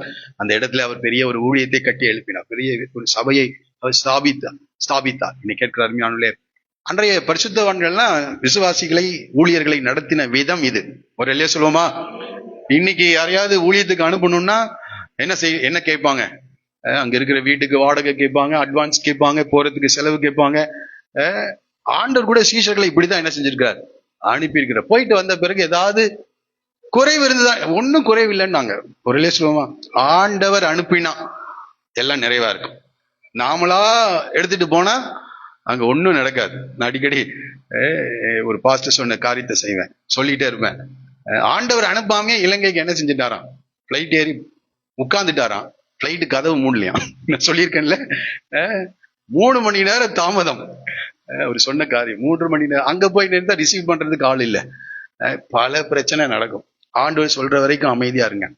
அவர் சொல்ல மாட்டேன்றாருன்றாங்க அநேக நேரம். நாங்க கேட்டுட்டே இருக்கோம், அவர் என்ன செய்யவே மாட்டேன்றாரு, பேசவே மாட்டேன்றாரு. அவர் பேசுற மாதிரி நீங்க நடந்துக்கணும். ஃபர்ஸ்ட் உங்களுடைய வாழ்க்கையை நீங்க ஆராய்ந்து பாருங்க. ஆண்டவர் என்ன உங்களுக்கு பிரியம் இல்லாத காரியம்? அநேக நேரங்களில் நம்ம நினைக்கிறது தான், ஆண்டவர் பேசவே மாட்டேன்றார். ஜெபம் பண்றோம், அப்புறம் நாமளே என்ன செய்ய, முடிவுகளை எடுத்துட்டு போயிட்டே இருக்கிறாங்க. இன்னைக்கு அநேகர் அப்படி இல்ல. நீங்க அமைதியா உட்கார்ந்து ஆண்டவரோடு கூட தனிப்பட்ட உறவிலே நீங்கள் பலப்பட்டு, ஆண்டவரே நான் என்ன செய்ய சித்தமா இருக்கிறீர் என்று நீங்கள் கேட்பீர்கள் என்றால் ஆண்டவர் உங்களோடு கூட பேசுகிற தேவனா இருக்கிறார். ராக்காலங்களில் உங்களோடு கூட பேசுவார், தீர்க்க தரிசனமா பேசுவார், தேவனுடைய வார்த்தையின் மூலமாய் பேசுவார், சூழ்நிலைகளின் மூலமாய் தேவன் பேசுவார். இன்றைக்கு பேசுறாரா? ஆமா. கடைசியா எப்ப பேசினார்? நீங்களே உங்களுக்கு பதில் சொல்லிக்கங்க. கடைசியா எப்ப பேசினார்? ரட்சிக்கப்பட்ட போது பேசினாருங்க. காலைவேளை. இப்ப பேசுறாரா? உங்களோடு கூட பேசுறாரா? ஆமா. ஆண்டவருடைய சத்தத்தை நம்முடைய காதுகள் கேட்டுக்கொண்டே இருக்க வேண்டும். ஆமா. நாம அதான் அன்றைய விசுவாசிகளை கர்த்தர் எங்களெல்லாம் அப்படிதான் பழக்குவித்தார்கள். ஆமா. ஊழியத்துக்கெல்லாம் வந்த போது எதையும் என்ன செய்யல, யாரும் கொடுக்கல. Price the Lord. ஆமா. நானும் ஆண்டவர்கிட்ட ஜெபம் பண்ணேன், எந்த ஒரு மனுஷன் கிட்ட போய் மண்டையை சொரிஞ்சிட்டு நிக்க மட்டும் விட்டுறாதீங்க ஆண்டவரேன்னு சொல்லிட்டு தான் வந்தேன். புரியுதா புரியலையா நான் சொல்றது? எந்த ஒரு மனிதனுக்கு முன்பாக போய் நின்று காசுக்காக என்ன செய்யுது? ஆமா. நான் இருந்த காலம் வரைக்கும், என்னுடைய தலைமை போதகர் கிட்ட இருந்த காலம் வரைக்கும் ஒரு நாள் கூட அந்த மனிதன் கிட்ட போய் என்ன செய்யவே இல்லை. எத்தனையோ தேவைகள் வந்தது, எத்தனையோ சூழ்நிலைகள் வந்தது. சில நேரங்களிலே கர்த்தர் அதிசயத்தக்க விதத்துல கர்த்தர் சந்தித்து இருக்கிறார். Price the Lord. ஆமா. சில நேரத்துல வெறும் 5 ரூபாய் இருக்கும், அவ்வளவுதான், எல்லாமே முடிஞ்சிருச்சு. அந்த 5 ரூபாயை எடுத்து கர்த்தருக்காக காணிக்கைக்காக எடுத்து வைத்துட்டு ஒரு நாள் எனக்கு நல்ல ஞாபகம் இருக்கு, கடைசியா இருக்குது ஆண்டவரே இதுதான், இதுக்கு மேல என்ன இல்லன்ட்டு வச்சுட்டு போறேன். ஒரு பாஸ்டர் கூப்பிட்டாரு, சாமிங்க வா அப்படின்னு. அவரு ஒரு $100 எடுத்து என் கையில கொடுத்துட்டு அவர் சொல்றாரு, அந்த ஒரு நபரை சொல்லிட்டாரு, அவங்க உனக்கு $50 எனக்கு $50 கொடுத்துருக்காங்கன்னாரு. ஒரு சொல்லுமா, அவர் சொல்ற வேதனையா, உனக்கும் $50. நான் அவர் கிட்ட இருக்கிற சாதாரண ஆளு. அவர் சொன்னார், உனக்கும் $50 எனக்கு $50 கொடுத்துருக்காங்க, அதனால அதை போய் என்ன செஞ்சுட்டு வா, மாத்திட்டு வான்னார். அன்னைக்கு எனக்கு 2000 ரூபாய் தேவை. என்னைக்கு? 1950 ரூபாய் தேவை எனக்கு அன்னைக்கு. அவருக்கு தெரியாது. அவர் சொல்றாரு போய் மாத்திட்டு வா. அப்போ ஒரு டாலருடைய மதிப்பு ரொம்ப கம்மி. அந்த $100 மாத்திட்டு வரும்போது வெறும் 4,000 ரூபாய் கொடுத்தாங்க. அப்புறம் அவருக்கு 2000 ரூபாய் அவர் எடுத்துட்டு மீதி அப்படியே கொடுத்தேன். அவர் 2000 ரூபாய் எடுத்துட்டு, இதான் இதை நீ வச்சுக்கோ அப்படின்னாரு. நான் உடனே வண்டி எடுத்துட்டு 1950 ரூபாய் ஒரு இடத்துக்கு கட்டணும். ஒரு சொல்லுவோமா, அதை கட்டிட்டு வண்டியை உதைக்கிறேன், வண்டி ஸ்டார்ட் ஆகல. என்ன வண்டியில என்ன இல்ல, பெட்ரோல் இல்ல. அந்த கேட்டுக்கு நேர் முன்னாடி பெட்ரோல் பங்க். அந்த 50 ரூபாய்க்கு பெட்ரோல் அடிச்சுட்டு நான் கர்த்தரை ஸ்தோத்திரம் பண்ணிட்டு வந்தேன். Price the Lord. இப்படி அநேக தருணங்களை என்னால் சொல்ல முடியும். அநேக தருணம் இந்த காலையில் உங்களை உற்சாகப்படுத்தும்படி நான் சொல்லுகிறேன். தேவனோடு கூட உறவாடுங்க. சில நேரங்களில் வேதனையான காரியங்களை கர்த்தர் சொல்லுவார். அந்த வேதனையான காரியங்களுக்கு கீழ்ப்படியும் போது பெரிய ஆசீர்வாதத்தை கர்த்தர் வைத்திருக்கிறார். இப்ப பாருங்க, இஸ்மவேல் ஆபிரகாம் ஆசீர்வாதத்தைன்னு சொல்ல முடியாது. கர்த்தரே அவனை என்ன செய்தார், நடத்தினார். அப்ப யாரும் உங்களுக்கு சொல்ல முடியாது, நான் இவனை அதான் சொன்னேன், சோதோமின் ராஜா என்னை ஐஸ்வர்யவான் ஆக்கினேன் என்று என்ன செய்யக்கூடாது, வானத்தையும் பூமியும் படைத்த கர்த்தரால். இங்க இருக்கிற ஒவ்வொருவரும் அப்படி சொல்லணும். எவ்வளவு பேருக்கு சந்தோஷம். கர்த்தர் என்னை நடத்தினார், கர்த்தர் என்னை ஆசீர்வதித்தார். ஆமா, கர்த்தர் அதற்கு தேவையான ஞானத்தை கொடுத்தார், கர்த்தர் என்னுடைய கைகளின் பிரயாசத்தை ஆசீர்வதித்தார், கர்த்தர் மனிதர்களுடைய கண்களில் தயவை கிடைக்க பண்ணினார். நன்றை புரிந்து கொள், இதெல்லாம் ரொம்ப மிக மிக முக்கியம். அதுக்காக உழைக்காம உட்காந்துட்டு படுத்து தூங்க கூடாது. மனிதர்களிடத்துல தயவா இருக்கணும்னா நீங்க தயவாக என்ன செய்யணும், நடக்க வேண்டும். சுறுசுறுப்புடைய கை ஆளுகை செய்யுமா. நன்றை புரிந்து இவைகள் எல்லாம் கரெக்டா இருக்கு இருந்துட்டு கர்த்தரோடு கூட மிக சரியாக நாம் நடப்போம் என்றால் தேவன் நம்மை ஆசீர்வதிப்பார். பிரைஸ் எல்லாம். ஆமா, என்னுடைய அந்த இந்த ஊழிய இந்த ஆரம்ப காலங்களில ஆண்டவர் எங்களை நடத்தின விதம் ரொம்ப ஆச்சரியமா இருக்கும், ரொம்ப ஆச்சரியமா இருக்கும். இலங்கை தேசத்துக்கு நான் கடந்து போகும்போது என் கையில ஒண்ணுமே இல்லை, ஊழியத்துக்காக நான் போகிறேன். அப்போ அங்க போய் சேர்ந்த பிறகு நான் நினைக்கிறேன் ஒரு 500 ரூபாய் எடுத்துட்டு போறேன். அந்த 500 ரூபாய் அந்த ஃபர்ஸ்ட் போன் கால்ல அது என்ன ஆயிடுச்சு, அந்த 500 ரூபாய் முடியுது. இப்போ அடுத்தது எப்படிதான், விசுவாசத்துல என்ன செய்யணும், ஊழியத்தை செய்ய வேண்டும், விசுவாசத்துல ஊழியம் செய்யணும். அங்க யாருமே எனக்கு தெரியாது, யாருக்கு சுவிசேஷம் சொல்றதுன்னு கூட எனக்கு தெரியாது, ஒருத்தருக்கும் தெரியாது. அப்போ ஆண்டவர் வழிகளை என்ன செய்தார், ஓபன் பண்ணார். ஆண்டவர் வழிகளை ஓபன் பண்ணார். அங்கிருந்து நான் வரும்போது அங்க இருக்கிற எல்லா ஊழியர்களுக்கும் உதவி செய்துட்டு வந்தேன். பிரைஸ் எல்லாம். உதவி செய்தது மாத்திரம் இல்ல, இங்க எனக்காக ஜெபிக்கிற ஒரு சில ஊழியர்கள் இன்னைக்கு இருக்காங்க. இன்றைக்கும் அந்த தொடர்புல இருக்கேன், அந்த ஐக்கியத்துல நான் இருக்கேன். அவர்களுக்கு அவர்களுக்கு கொடுக்க வேண்டிய காரியத்தையும் கொடுத்தேன், தசமபாகத்தை கொடுக்க வேண்டிய காரியத்தையும் கொடுத்தேன். ஒரு வருடம் என்னுடைய தேவையை கர்த்தர் அந்த மூலமா சந்தித்தார். என்னங்க யாருமே அல்லேலூயா சொல்ல மாட்டேன்றீங்க, எங்களுக்கு அப்படி கொடுக்கலீங்களேன்னு சொல்றீங்களா? ஒரு வருடம், உண்மையாய் நான் சொல்லுகிறேன், வெளிப்படையாக நான் சொல்லுகிறேன், ஒரு வருடம் எங்கள் வீட்டிலேயோ என்னுடைய போதகிட்டு யாரிடத்திலையும் நிக்கவில்லை. ஒரு வருடத்தில் எப்பவே ஆரம்பத்திலே இப்படிப்பட்ட காரியங்களை கர்த்தர் என்ன செய்தார், நீங்கள் கர்த்தருக்காக மாத்திரம் காத்திருப்பீர்கள் என்றால் எந்த ஜாதியினிடத்திலும் செய்யாத காரியத்தை கர்த்தர் உன் வாழ்க்கையில செய்வார். எந்த ஜாதியின் இடத்துல பல முறை, 2 முறை என் வாழ்க்கையில ஒரு காரியத்தை அவங்க கொடுத்துட்டு போயிடுவாங்க, அவங்கள கூப்பிட்டு நான் கேட்டிருக்கேன், இது எனக்கா கொடுத்தீங்க இல்ல பாஸ்ட் கொடுத்தீங்களான்னு கேட்பேன். பாஸ்டுக்கு கொடுக்க வேண்டிய அமௌண்ட்டான்னு கேட்டிருக்கேன் நான். அவர் சொன்னார், இல்ல கர்த்தர் உனக்கு கொடுக்க சொன்னதை நாங்க கொடுத்துருக்கோம் சொல்லியிருக்காங்க. Price the Lord. எப்போ ட்ரைனிங் பீரியட்லயே, பயிற்சியின் காலங்களிலே. இது ஒருவேளை ஊழியர்கள் என்ற நிலையில நீங்க இதை எடுத்துக்கொள்ளாதீங்க. நான் வேலை செய்து கொண்டிருந்த காலங்களிலே கூட கர்த்தர் என்னை இப்படி நடத்தி இருக்கிறார். இந்த காலம் ஏன் இதெல்லாம் சொல்றேன்னு எனக்கு தெரியல.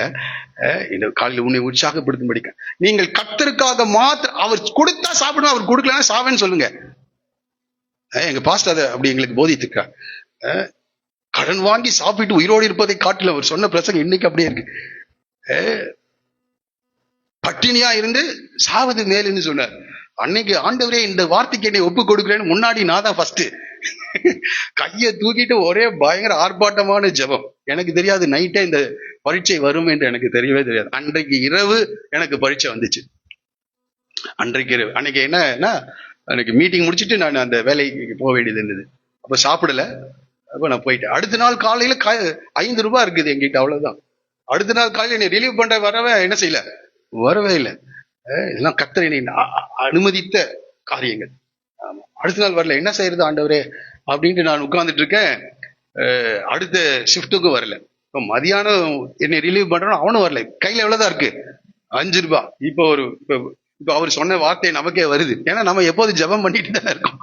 ஜெபம் இப்ப சொல்றாரு அவரு, கடன் வாங்கி சாப்பிட்டு உயிரோடு இருப்பதை பார்க்கிலும், ஐயோ இந்த மனுஷன் வேற இப்படி சொன்னாரு, நான் வேற கையை தூக்கி 2 கையை தூக்கி என்ன செஞ்சுட்டு இருக்கேன், ஒப்பு கொடுத்துருக்க ஆண்டவரே பயங்கரமான. ஆனா பசி என்ன செய்யுது, மயக்கம் வருது.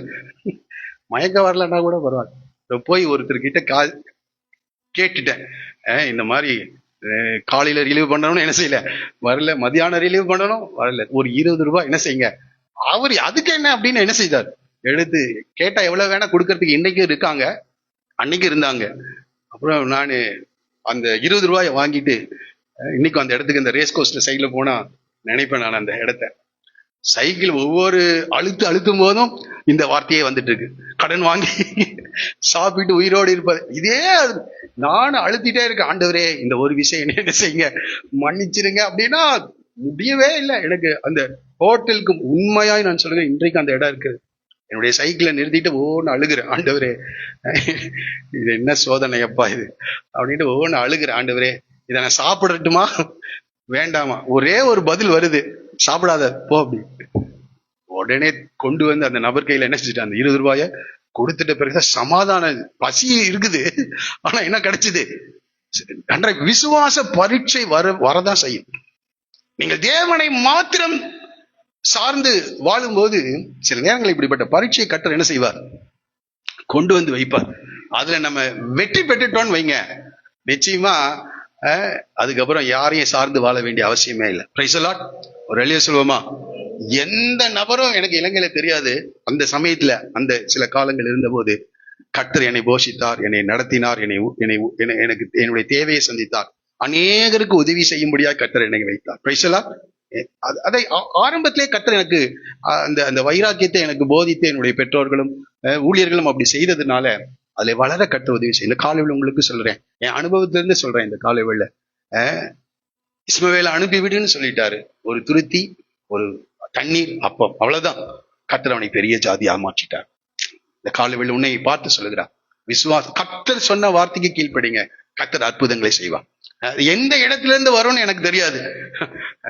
கொண்டு போய் கொடுன்னு என்ன செய்வாங்க சொல்லுவாங்க. இன்னொரு நபர்கிட்ட அவர் கவரை கொடுத்துட்டு போன பிறகு அவரை போன் பண்ணி கூப்பிட்டேன், பிரதர் பாஸ்டருக்கு கொடுக்க வேண்டியது எனக்கு என்ன செஞ்சிட்டீங்க, மாத்தி கொடுத்துட்டீங்க. அவர் சொன்னார், தயவு செய்து மன்னிச்சுக்கீங்க, கர்த்தர் சொன்னதை உங்களுக்கு கொடுக்கல, நானு கர்த்தர் சொன்னது இதை விட ஜாஸ்தின்னு சொன்னார். என்ன கேட்கிறார், நன்றாய் புரிந்து. இன்றைக்கும் தேவன், எலியாவின் தேவன் என்ன செய்யறார்? ஆமா, அது ஒரு இது அநேகர் என்ன நினைக்கிறாங்க, ஊழியர்களுக்கு தான் இது இப்படி எல்லாம் நடக்கும்னு. இல்ல இல்ல, விசுவாசிக்கிற எல்லாருக்கும் இது நடக்கும். Price the Lord. விசுவாசிக்கிறவர்களால் நடக்கும். ஆமா, விசுவாசத்தினாலே ஊழியர்கள் பிழைப்பார்கள் என்று சொல்லல, விசுவாசத்தினாலே, சொல்லுங்க எல்லாரும் சேர்ந்து சொல்லுங்க, நீதிமான் என்ன செய்வான்? பிழைப்பான். நன்றாய் புரிந்து கொள்ள, விசுவாசத்தினாலே நீதிமான் பிழைப்பான். இந்த காலை வேளை விசுவாசத்தினாலே பிழைக்க உங்களை அர்ப்பணிக்கும்படி நான் கேட்கிறேன். கீழே நீங்க படிச்சு பார்த்தீங்கன்னா, இந்த பிள்ளையை அவன் அனுப்பி விடுகிறான். அங்க வழியில வனாந்தரத்துல அலைந்து திரியிறாங்க, தண்ணியும் அந்த அப்பமும் தீர்ந்து விட்டது. அந்த அப்பமும் தீர்ந்து விட்டது. என்ன கேட்கிறாரு அவங்களே, இப்ப பாருங்க, பிள்ளை சாகிறதை நான் பார்க்க மாட்டேன் என்று சொல்லி அந்த அம்மா அங்க கர்த்தரை நோக்கி அழுகிறாங்க. கர்த்தர் அவருடைய கண்களை என்ன செய்தார்? திறந்தார் என்று படிக்கிறோம். கர்த்தர் கைவிடுகிற தேவன் அல்ல. வனாந்திரத்துல நீரூற்றுகளை என்ன செய்தார்? உண்டு பண்ணினார். அங்க அவங்களுக்கு தேவை ஒரு துருத்தி தண்ணீர் தான். ஆண்டவர் செய்கிறது அங்கே பாருங்க, ஒரு நீரூற்றை அவள் என்ன செய்தார்? துறவை அவள் கண்டு, ஒரு துறவை கர்த்தர் அவளுக்கு காண்பிக்கின்றார். நமக்கு ஒரு தண்ணீர் தான், ஒரு பாட்டில் தண்ணி தான் நமக்கு தேவை. ஆனால் துறவை உனக்காக ஏற்படுத்த முடியும். பாருங்க, போய் துருத்தியிலே தண்ணீர் நிரப்பி பிள்ளைக்கு குடிக்க கொடுத்தான். தேவன் பிள்ளையுடனே கூட இருந்த. ஆண்டவர் சொன்னார்னா பிள்ளையோடு கூட இருப்பார். அவன் வளர்ந்து வனாந்திரத்திலே குடியிருந்து வில்வித்தையில் வல்லவன் ஆனான். பாருங்க, ஆபிரகாம் எந்த ஒரு காரியத்தையும் அவனுக்கு செய்யல, வார்த்தையை நம்பி என்ன செஞ்சுட்டான்? அனுப்பிட்டான். பாருங்க, அவன் பாரான் வனாந்தரத்தில் குடியிருக்கையில் அவனுக்கு தேவையான எல்லா காரியங்களையும் கர்த்தர் செய்தார் என்று படிக்கிறோம். அடுத்ததாக 22வது வசனத்துல இருந்து இன்னொரு காரியத்தை நாம் படிக்க இருக்கிறோம். அக்காலத்திலே அபிமெலேக்கும் அவன் சேனாதிபதி ஆகிய பிகோலும் ஆபிரகாமை நோக்கி, நீ செய்கிற காரியங்கள் எல்லாவற்றிலும் தேவன். பாருங்க, 20வது அதிகாரத்துல அவனை கடிந்து கொண்ட அந்த அபிமெலேக்கு 21வது அதிகாரத்துல கர்த்தர் உன்னோடு கூட இருக்கிறார். பாருங்க, நன்றாய் புரிந்து கொள்ளுங்க. தவறு பரிசுத்தவான்களுடைய வாழ்க்கையில வரலான்னு சொல்லல, அது அனுமதிக்கலாம்ல, சில நேரங்களில் வந்து விடுகிறது. ஆனால் அதை சரிப்படுத்தி கொள்ளும் போது கர்த்தர் நம்மோடு கூட இருக்கிறதை புறஜாதியார் காண கர்த்தர் என்ன செய்கிறார்? அதை வெளிப்படுத்துகிற தேவனா. கர்த்தர் உன்னோடு கூட இருக்கிறார். ஆகையால் நீ எனக்காவது என் குமாரனுக்காவது என் பேரனுக்காவது வஞ்சனை செய்யாமல். இவருக்கு பயம் வந்துருச்சு. ஏனென்றால் இவர் ஆயிரக்கணக்கான வேலைக்காரர்கள் இருக்காங்க. இஸ்மவேல் இருந்தா இப்போ 100வது வயதுல என்ன வருது? பிள்ளை பிறகுது. எங்கேயும் நடக்காத ஒரு காரியம் இவன் வாழ்க்கையில நடந்துட்டு இருக்குது. அவன் நினைக்கிறான், பின் நாட்கள்ல இந்த தேசத்தையே என்ன செஞ்சிருவான், இவன் எடுத்துக்கொள்வான் என்று சொல்லி பாருங்க, நீ எனக்கும் நீ தங்கியிருக்கிற இந்த தேசத்துக்கும் தயவு செய்வேன் என்று இங்கே தேவன் பேரில் எனக்கு ஆணையிட்டு கொடு என்று சொல்லுகிறான். ஆணையிட்டு உடன்படிக்கை செய், எனக்காவது என் மகனுக்காவது என் பேரனுக்காவது. அப்ப பாருங்க, இவர் இங்கதான் இருக்க போறார். ஒருவேளை இவருடைய தரிசனத்தை எல்லாம் அவர்கள் தெரிந்து கொண்டு இதை செய்தார்களோ எனக்கு தெரியல. ஆனால் ஆணையிட்டு கொடு. பாருங்க, அதற்கு ஆபிரகாம், நான் ஆணையிட்டு கொடுக்கிறேன் என்று சொன்னான். நான் யாருக்கும் இனி எந்த தீமையும் என்ன செய்ய மாட்டேன். அப்போ நம்ம இருக்கிற இடத்துல, நீங்கள் குடியிருக்கிற இடங்களிலே, நீங்கள் வேலை செய்கிற இடங்களிலே நம் மூலமாக எந்த பிரச்சனையும் என்ன செய்யக்கூடாது, வரக்கூடாது. அவங்கனால நமக்கு வரலாம், அவங்கனால வந்ததுனால திரும்பி நம்ம அவங்களுக்கு பிரச்சனை கொடுக்க கூடாது. சிலர் அப்படி சொல்லலாம், நானா சண்டைக்கு போக மாட்டேங்க. சிலர் சொல்ற, நான் வந்தா அப்புறம் நான் பாத்துக்கிறேன், அப்புறம் நான் யாருன்றது காட்டு. இல்ல, அது அப்படி இல்லை. உடன்படிக்கை செய்து என்னால எந்த பிரச்சனையும் இந்த தேசத்துல வரக்கூடாது. ஆகவே இந்த வேலையில உங்களால, உங்கள் குடும்பத்திலே, நீங்கள் வேலை செய்கிற இடங்களிலே, நீங்கள் எங்கு சென்றாலும் அங்கே உங்களால் என்ன செய்ய வரக்கூடாது, பிரச்சனை வரக்கூடாது. ஆனாலும் அபிமெலேக்குடைய பாருங்க, இப்போ இந்த ஆபிரகாம் சில காரியங்களை அபிமெலேக்குடைய வேலைக்காரர் கைவசப்படுத்தி கொண்ட துறவி நிமித்தம் ஆபிரகாம் அபிமெலேக்கை ஆபிரகாம் ஒரு துறவை வெட்டி இருக்கிறார். அவனுடைய வேலைக்காரர் அந்த துறவை என்ன செய்யறாங்க, எடுத்துக்கொண்டார். இந்த நாட்கள்ல துறவுன்னா அது கிணறை குறித்து சொல்ல மிக முக்கியமான ஒரு காரியம். அன்றைக்கு அந்த இடத்துல தண்ணீர் கிடைக்கிறது ரொம்ப அரிதான காரியம். கடந்த வாரத்தில் இந்த மத்திய தரைக்கடல் நாடுகளை குறித்து ஒரு யூடியூப்ல சில காரியங்களை நான் பார்த்து கொண்டிருந்தேன். அந்த இடத்துல எங்க தோன்றினாலும் என்னதான் கிடைக்குமா, இந்த க்ரூட் ஆயில், எண்ணெய் தான் கிடைக்கும். தண்ணீர் கிடைக்கவே கிடைக்காது. அப்போ தண்ணீர் ரொம்ப அங்க மிக முக்கியமான ஒரு காரியம். ஆகவே ஆபிரகாம் தோண்டி இருக்கிறார், அந்த இடத்துல தண்ணீர் வந்தது. இப்போ இந்த அபிமெலேக்குடைய வேலைக்காரர்கள் அந்த துறவை என்ன செய்து கொண்டார்கள், எடுத்துக்கொண்டாள். சில நேரங்களில இப்படிப்பட்ட சம்பவங்கள் எல்லாம் என்ன செய்யும், நம்ம வாழ்க்கையில நடக்கும். நீங்க கஷ்டப்பட்டு காரியங்கள் எல்லாம் செய்து முடித்து அந்த அந்த அந்த காரியங்களை அனுபவிக்கிற நேரத்துல இன்னொருத்த வந்து அதை என்ன செஞ்சிருவான், எடுத்துட்டு ஒருவேளை நீங்க செய்த வேலையா இருக்கலாம், அவன் பேர் வாங்கிட்டு போயிடுவான், அல்லது அவன் அந்த ஆசீர்வாதத்தை என்ன செஞ்சுக்கலாம், எடுத்துக்கொள்வான். இந்த ஆபிரகாம் இதை யாரிடத்துல முறையிடுவது என்று என்ன செய்யல, அவருக்கு தெரியல. ஆனால் இப்பொழுது யார் வந்திருக்கா, அபிமெலேக்கு ராஜா என்ன செஞ்சிருக்கார், வந்திருக்கார். அதற்கு அபிமெலேக்கு இந்த காரியத்தை செய்தவன், இந்த காரியத்தை அபிமெலேக்கு ராஜா கிட்ட சொல்றாரு. அதற்கு அபிமெலேக்கு இந்த காரியத்தை செய்தவன் இன்னான் என்று எனக்கு தெரியும், நீயும் எனக்கு அறிவிக்கவில்லை. இன்று நான் அதை கேட்டதே அன்றி இதற்கு முன் அதை நான் கேள்விப்பட்டதே. பாருங்க, அவன் நாலேஜுக்கு கொண்டு போகாமையே சில நேரத்தில் உங்க குடும்பத்துல இப்படி நடக்கும், வேலை ஸ்தலங்கள் இப்படி நடக்கும். உங்களுக்கு கீழே இருக்கவங்க, உங்களுக்கு மேல இருக்கவங்க, நடுவுல இருக்கவங்க ஏதாவது இந்த மாதிரி என்ன செஞ்சிருவான், செஞ்சு வச்சிருவான். உங்களுக்கு முதலாளி காதுக்கு போகிறதுக்கு முடியாது, அவரும் கேட்டு விசாரிக்க முடியாத சூழ்நிலை இருக்கும். ஆனால் இங்கே அவன் இந்த காரியத்தை இந்த அபிமெலேக்கு கிட்ட சொல்றார். அப்பொழுது ஆபிரகாம், இப்ப பாருங்க, ஆபிரகாம் என்ன செய்கிறார், ஆடு மாடுகளை கொண்டு வந்து அபிமெலேக்குக்கு கொடுத்தான். அவர்கள் இருவரும் உடன்படிக்கை பண்ணி கொண்டாள். இப்ப இந்த இடத்துல என்ன செய்யறாங்க, உடன்படிக்கை. ஏன்னா நான் உனக்கு எந்த டிஸ்டர்பும் என்ன செய்ய மாட்டேன், பண்ண மாட்டேன், நீங்களும் எங்களுக்கு எந்த ஒரு இடையூறும் செய்யக்கூடாது என்று உடன்படிக்கை பண்ணிட்டார். இப்ப உடன்படிக்கை பண்ணோன்னு எனக்கு அடுத்த ரொம்ப முக்கியமான, ஆபிரகாம் 7 பெண் ஆட்டுக்குட்டிகளை தனியே நிறுத்தினான். 7 உடன்படிக்கை பண்ணிட்டாங்க, ஆடு மாடுகள் எல்லாம் கொடுத்து. அன்றைக்கு அப்படிதான் அந்த 15ஆம் அதிகாரத்துல ஆண்டவர் கூட என்ன செய்கிறார், அந்த அந்த மிருக ஜீவன்களை துண்டித்து அதன் வழியாக அவர் கடந்து போய் ஆபிரகாமோடு உடன்படிக்கை செய்தார் என்று நாம் படித்தோம். இப்போ இவன் ஆடு மாடுகளை குறித்து கொடுத்து இந்த அபிமெலேக்கு ராஜாவோடு கூட உடன்படிக்கை செய்து கொண்டான். இப்ப அடுத்தது 7 பெண் ஆட்டுக்குட்டிகளை தனியே நிறுத்தினான். அப்பொழுது அபிமெலேக்கு ஆபிரகாமை நோக்கி, நீ தனியே நிறுத்தின இந்த 7 பெண் ஆட்டுக்குட்டிகள் என்னத்திற்கு என்றான். அடுத்த வசனத்தை எல்லாம் சேர்ந்து வாசிங்க. அதற்கு அவன், நான் இந்த துறவு தோன்றினதை குறித்து நீர் சாட்சியாக இந்த 7 பெண் ஆட்டுக்குட்டிகளை என் கையில். இவ்வளவு நாள் இதை படிச்சும் போது எனக்கு புரியல, ஆனா இந்த தடவை படிக்கும் போது கொஞ்சம் இந்த சத்தியத்தை நான் புரிந்து கொள்ள, உண்மையை புரிந்து கொள்ள கர்த்தர் உதவி செய்தார். இப்ப 7 பெண் ஆட்டுக்குட்டிகளை நிறுத்தி இந்த துறவி நிமித்தம் இதை என் கையில என்ன செய்யணும். ஏன்னா இவனுங்க அடிக்கடி என்ன செஞ்சிடறானுங்க, ஏமாத்தாரு, மறந்து விடுகிறார்கள். அந்த துறவை அவர்கள் எடுத்துக் கொள்கிறார்கள். ஆகவே இந்த பெண் ஆட்டுக்குட்டிகளை நீ வாங்கி கொள்ள வேண்டும். அது ஆட்டு கடா அல்ல, அல்லது வளர்ந்த ஒரு பெண் ஆடு அல்ல, என்னது ஆட்டு குட்டிகள். இது வளர்ற வரைக்கும் இந்த ஆடு பார்க்கும் போதெல்லாம் அவங்களுக்கு என்ன ஞாபகம் வரணும், இந்த துறவு யாருடையது, ஆபிரகாம். சில நேரங்களில் நாம சொல்றோம் அக்ரிமெண்ட் 100 ரூபாய் ஸ்டாம்ப் பேப்பர்ல போட்டு எழுதி கையெழுத்து வாங்கி வைக்கிறோம். ஆனா அது 10 மாசத்துக்குள்ள அது என்ன ஆயிடுது, அது 1 வருஷம் தான் அதுக்கு இதா இருக்கிறது, அது முடிந்து விடுகிறது. இப்ப பாருங்க, இவன் வந்து ஒரு டெம்பரரியான ஒரு காரியம், தற்காலிகமான ஒரு காரியத்தை அங்கே செய்து வைக்கிறான், வாங்கிக் கொள்ள வேண்டும் என்றார். அவர்கள் இருவரும் அவ்விடத்தில் ஆணையிட்டுக் கொண்டபடியால் அந்த இடம் பெயர் செபா. பெயர் செபா என்றால் அந்த இடத்துக்கு, அந்த ஊற்றுக்கு, துறவுக்கு பெயர் செபா என்று பெயரிடார். பெயர் செபா என்றால் உடன்படிக்கையின் கிணறு. என்னதுங்க, உடன்படிக்கையின் கிணறு என்று பெயரிடுகிறான். இப்ப பெயரிட்டாச்சு. 7 பெண் ஆட்டுக்குட்டிகளை என்ன செஞ்சிருக்காரு, கொடுத்திருக்கிறாரு. அவர்கள் பேசப்பாவில் உடன்படிக்கை பண்ணி கொண்ட பின் அபிமெலேக்கும் அவன் சேனாதிபதி ஆகிய பிகோலும் எழுந்து பெலிஸ்தருடைய தேசத்துக்கு திரும்பி போனார்கள். இப்போ இதுவும் ஆபிரகாமுக்கு முடியல. இந்த அடையாளத்தை ரொம்ப ஸ்ட்ராங் பண்ணணும்னு சொல்லிட்டு ஆபிரகாம் பெயர் செபாவிலே ஒரு தோப்பை உண்டாக்கி, ஏன்னா அந்த இடத்தை பார்த்த உடனே தெரியணும் இது ஆபிரகாமுக்கு உடன்படிக்கை செய்து கொடுக்கப்பட்ட இடம் என்று சொல்லி எல்லாரும் அறிந்து கொள்ள வேண்டும். ஆகவே ஒரு தோப்பை என்ன செய்தாராம், உண்டாக்கினார். ஆங்கில வேதாகமத்துல இருந்து படிக்கும் போது அங்கே புளிய மரங்களை நாட்டினான் என்று சொல்லப்பட்டது. என்ன மரத்தை இது பண்ணியிருக்காரு, நம்ம ஊர்ல இருக்க புளிய மரம் இருக்குல்ல, அதை கொண்டு போய் என்ன செஞ்சிருக்கிறாரு, அங்க நாட்டி ஒரு தோப்பையை உருவாக்கிட்டார். எதுக்காக? இந்த இந்த இந்த கேரார் ஊர்ல இருக்கிற ஜனங்கள் இந்த கிணறு பார்த்தா யாரு இது ஆபிரகாம். சில நேரங்கள்ல நம்மளுடைய வாழ்க்கையில அப்படிதான், நமக்குரிய ஆசீர்வாதத்தை அவன் என்ன செஞ்சிருவான், எடுத்துருவான்.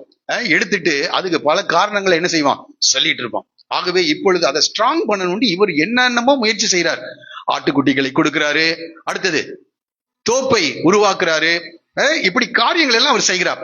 பாருங்க, ஆபிரகாம் பேர்சபாவிலே ஒரு தோப்பை உண்டாக்கி, அடுத்தது இவர் செய்த காரியம் தான் மிக முக்கியமான, சதா காலம் உள்ள தேவனாகிய கர்த்தருடைய நாமத்தை அவ்விடத்தில் தொழுதுவான். இப்போ அந்த இடத்துக்கு சதா காலம் உள்ள தேவனுடைய நாமம். எனக்கு இது புரிந்தது என்னன்னா, ஆண்டவரே இந்த ஆட்டுக்குட்டி இன்னைக்கு குட்டியா இருக்குது, நாளைக்கு பெருசாயிடும், இன்னும் வளர்ந்த பிறகு ஒரு நாள் என்ன செஞ்சிடும், அதை வெட்டி நம்ம போய் எல்லாம் வாங்கி சாப்பிட போறோம்ல, அது போல சாப்பிடுறோம். அப்போ அந்த அடையாளம் என்ன செஞ்சிடும், இப்ப நான் போயிட்டேன் அல்லது ஆபிரகாம் மரித்த பிறகு அவனுடைய சந்ததி இருக்கும். இந்த தோப்பு, இந்த புளிய மர தோப்பு இருக்குல்ல, அது ஒரு நாள் என்ன செய்யும், மறைந்து விடும். மறைந்து விடுமா, முடியாதா? ஆமா, திரும்ப என்னைக்காவது ஒரு நாள் அந்த புளிய மரம் ஒரு ஒரு ஒரு 100 வருஷம் இருக்குமா, எனக்கு தெரியல எவ்வளவு வருஷம், அது ஒரு நாள் அந்த மரம் கீழே விழும், இந்த தோப்பே இல்லாமல் போய்விடும். ஆனால் இவன் சொல்றான், நீர் யார், சதா காலம் உள்ள தேவன். சில நேரங்களில் சில தற்காலிகமான உடன்படிக்கையின் அடையாளங்களை நாம் செய்யலாம், ஆனால் நீர் ஒருவரே சதா காலமும் வாழ்கின்ற தேவன், நீர் ஒருவரே இதற்கு சாட்சியா இருக்கிறேன். ஒரு சொல்லுவோமா, யார்தான் சாட்சி? ஆமா, சில நேரங்களில் சில பொருட்களை எல்லாம் சாட்சியா வைக்கிறாங்க. ஆமா, சில பொருட்களை எல்லாம் சாட்சி. ஆனால் அதான் உனக்கும் உன் இளவயதின் மனைவிக்கும் இந்த தாலி சாட்சி அல்ல, தேவனே சாட்சி. சில நேரங்கள் உடன்படிக்கையின் அடையாளங்களாக சில வைக்கிறோம், அது காணாம போயிடலாம். பண தேவை வந்தா அடகு கிடைக்க என்ன செய்யலாம், போயிடலாம், அருந்து போயிடலாம், எது வேணா நடக்கலாம், நடக்கிறதுக்கு எல்லாம். ஆனால் அவன் சொல்லுகிறான், நீ சதா காலம் உள்ள தேவன், நீர் சாட்சி ஆண்டவரே. இவனுக்கு திரும்பி வந்து இந்த துறவை நிமித்த சண்டை போடாதபடிக்கு யார் சாட்சி, நீர் சாட்சி. இந்த காலவெளியில ஆபிரகாமுடைய அந்த அந்த அந்த அனுபவத்தை பாருங்க. சில தவறுகள் ஆபிரகாமுடைய வாழ்க்கையிலே நடந்தது உண்மைதான், ஆனால் அந்த தவறுகள் அப்படியே இல்லை, திரும்பவும் ஆண்டவரோடு கூட மனம் திரும்பி அந்த அந்த விளைவுகளை அவர் ஏற்றுக்கொள்ளுகிறார். சில நேரங்களில் நம்ம அந்த விளைவுகளை ஏற்றுக்கொள்ள மறுக்கிறோம். தாவீது தவறு செய்த போது தேவன் தண்டித்தார், சிட்சித்தார். ஆனால் அந்த சிட்சையை அவன் ஏற்றுக்கொள்ளுகிறான். ஏற்றுக்கொண்டு தேவனுடைய கிருபைக்காக, இரக்கத்துக்காக அவன் கெஞ்சும் போது அந்த இடத்துல கர்த்தர் அற்புதத்தை செய்கிறார். அதே பத்சேபாலின் மூலமாக ஒரு சாலமோனை கர்த்தர் கொடுக்கிறார். அதே அர்வனாவின் களத்திலே கர்த்தருக்காக ஒரு ஆலயத்தை என்ன செய்கிறான், கட்டுகிறான். நம்முடைய வாழ்க்கையில கூட சில குறைவுகள், தவறுகள் வரும்போது தேவனுடைய சிட்சையை நாம் அனுபவிக்க வேண்டியது வரலாம். ஆனால் ஆண்டவரை விட்டு ஓடுகிறது அல்ல, ஆண்டவர் இடத்துக்கு ஓடி வரணும். பேசலாம். இந்த காலில் கர்த்தனோடு கூட பேசுகிறார். இஸ்மவேல் எல்லாம் துரத்திடுங்க.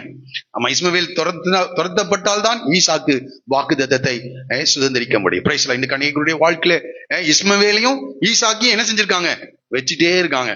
அவன் இப்ப இவனை பரியாசம் பண்ணுவான், குத்துவான், குடைவான், பிரச்சனை பண்ணிக்கிட்டே இருக்கான். இன்னைக்கு அநேகருடைய வாழ்க்கை இந்த நிலைமையில இருக்கு. கர்த்தனோடு கூட பேசலாம். சில நேரங்களில் சில சாட்சிக்காக சில காரியங்களை செய்யலாம், ஆனா அவைகள் அழிந்து போனாலும் சதா காலம் உள்ள ஒரு தேவன் இருக்கிறார். ஒரு எவ்வளவு பெரிய ஒரு அண்டர்ஸ்டாண்ட் பாருங்க. கர்த்தர் சதா காலம் உள்ள தேவன், தேவன் சர்வ வல்லமுள்ள தேவன் அறிந்திருக்கிறான். இப்ப சொல்றா, நீ சதா காலம் உள்ள தேவன். அப்போ படிப்படியாய் தேவனை பற்றிய ஒரு புரிதல் யாருக்கு ஏற்பட்டு கொண்டே இருக்கிறது, ஆபிரகாம். இந்த காலையில நம்ம எழுத்தின்படி வாசிக்கிறோம், நம்முடைய வாழ்க்கையில் அதை அனுபவமாக்க வேண்டும். அவர் எப்படிப்பட்ட தேவன்? இந்த தேவன் என்றென்றைக்கும் உள்ள சதா காலங்களிலும் நம்முடைய தேவன். எது வரைக்கும் நடத்துவார்? நம்முடைய மரண பரியந்தமும், அடுத்தது சந்ததிகளாக கர்த்தர் வருகை வரைக்கும் கர்த்தர் நம்ம என்ன செய்வார்?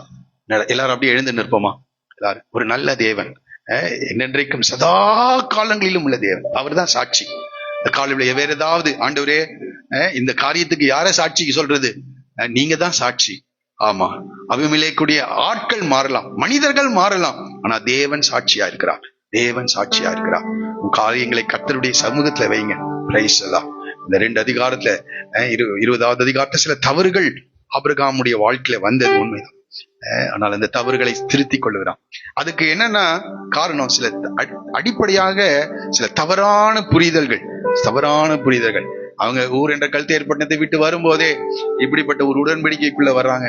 அதை அவர்களுடைய வாழ்க்கையில அவங்க நிறைவேற்றி கொண்டே இருக்காங்க. அந்த அந்த காரியங்களை சரிப்படுத்திக் கொள்ளுங்கள். ஆண்டவருடைய வார்த்தையை வாசிக்க இதெல்லாம் தவறு.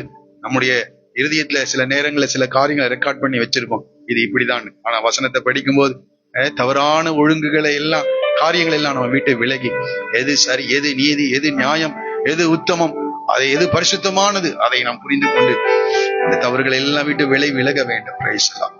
ஆண்டவர் சில கடினமான காரியங்களை சொல்லுவார், அவைகள் எல்லாம் நம்ம கீழ்ப்படியணும்.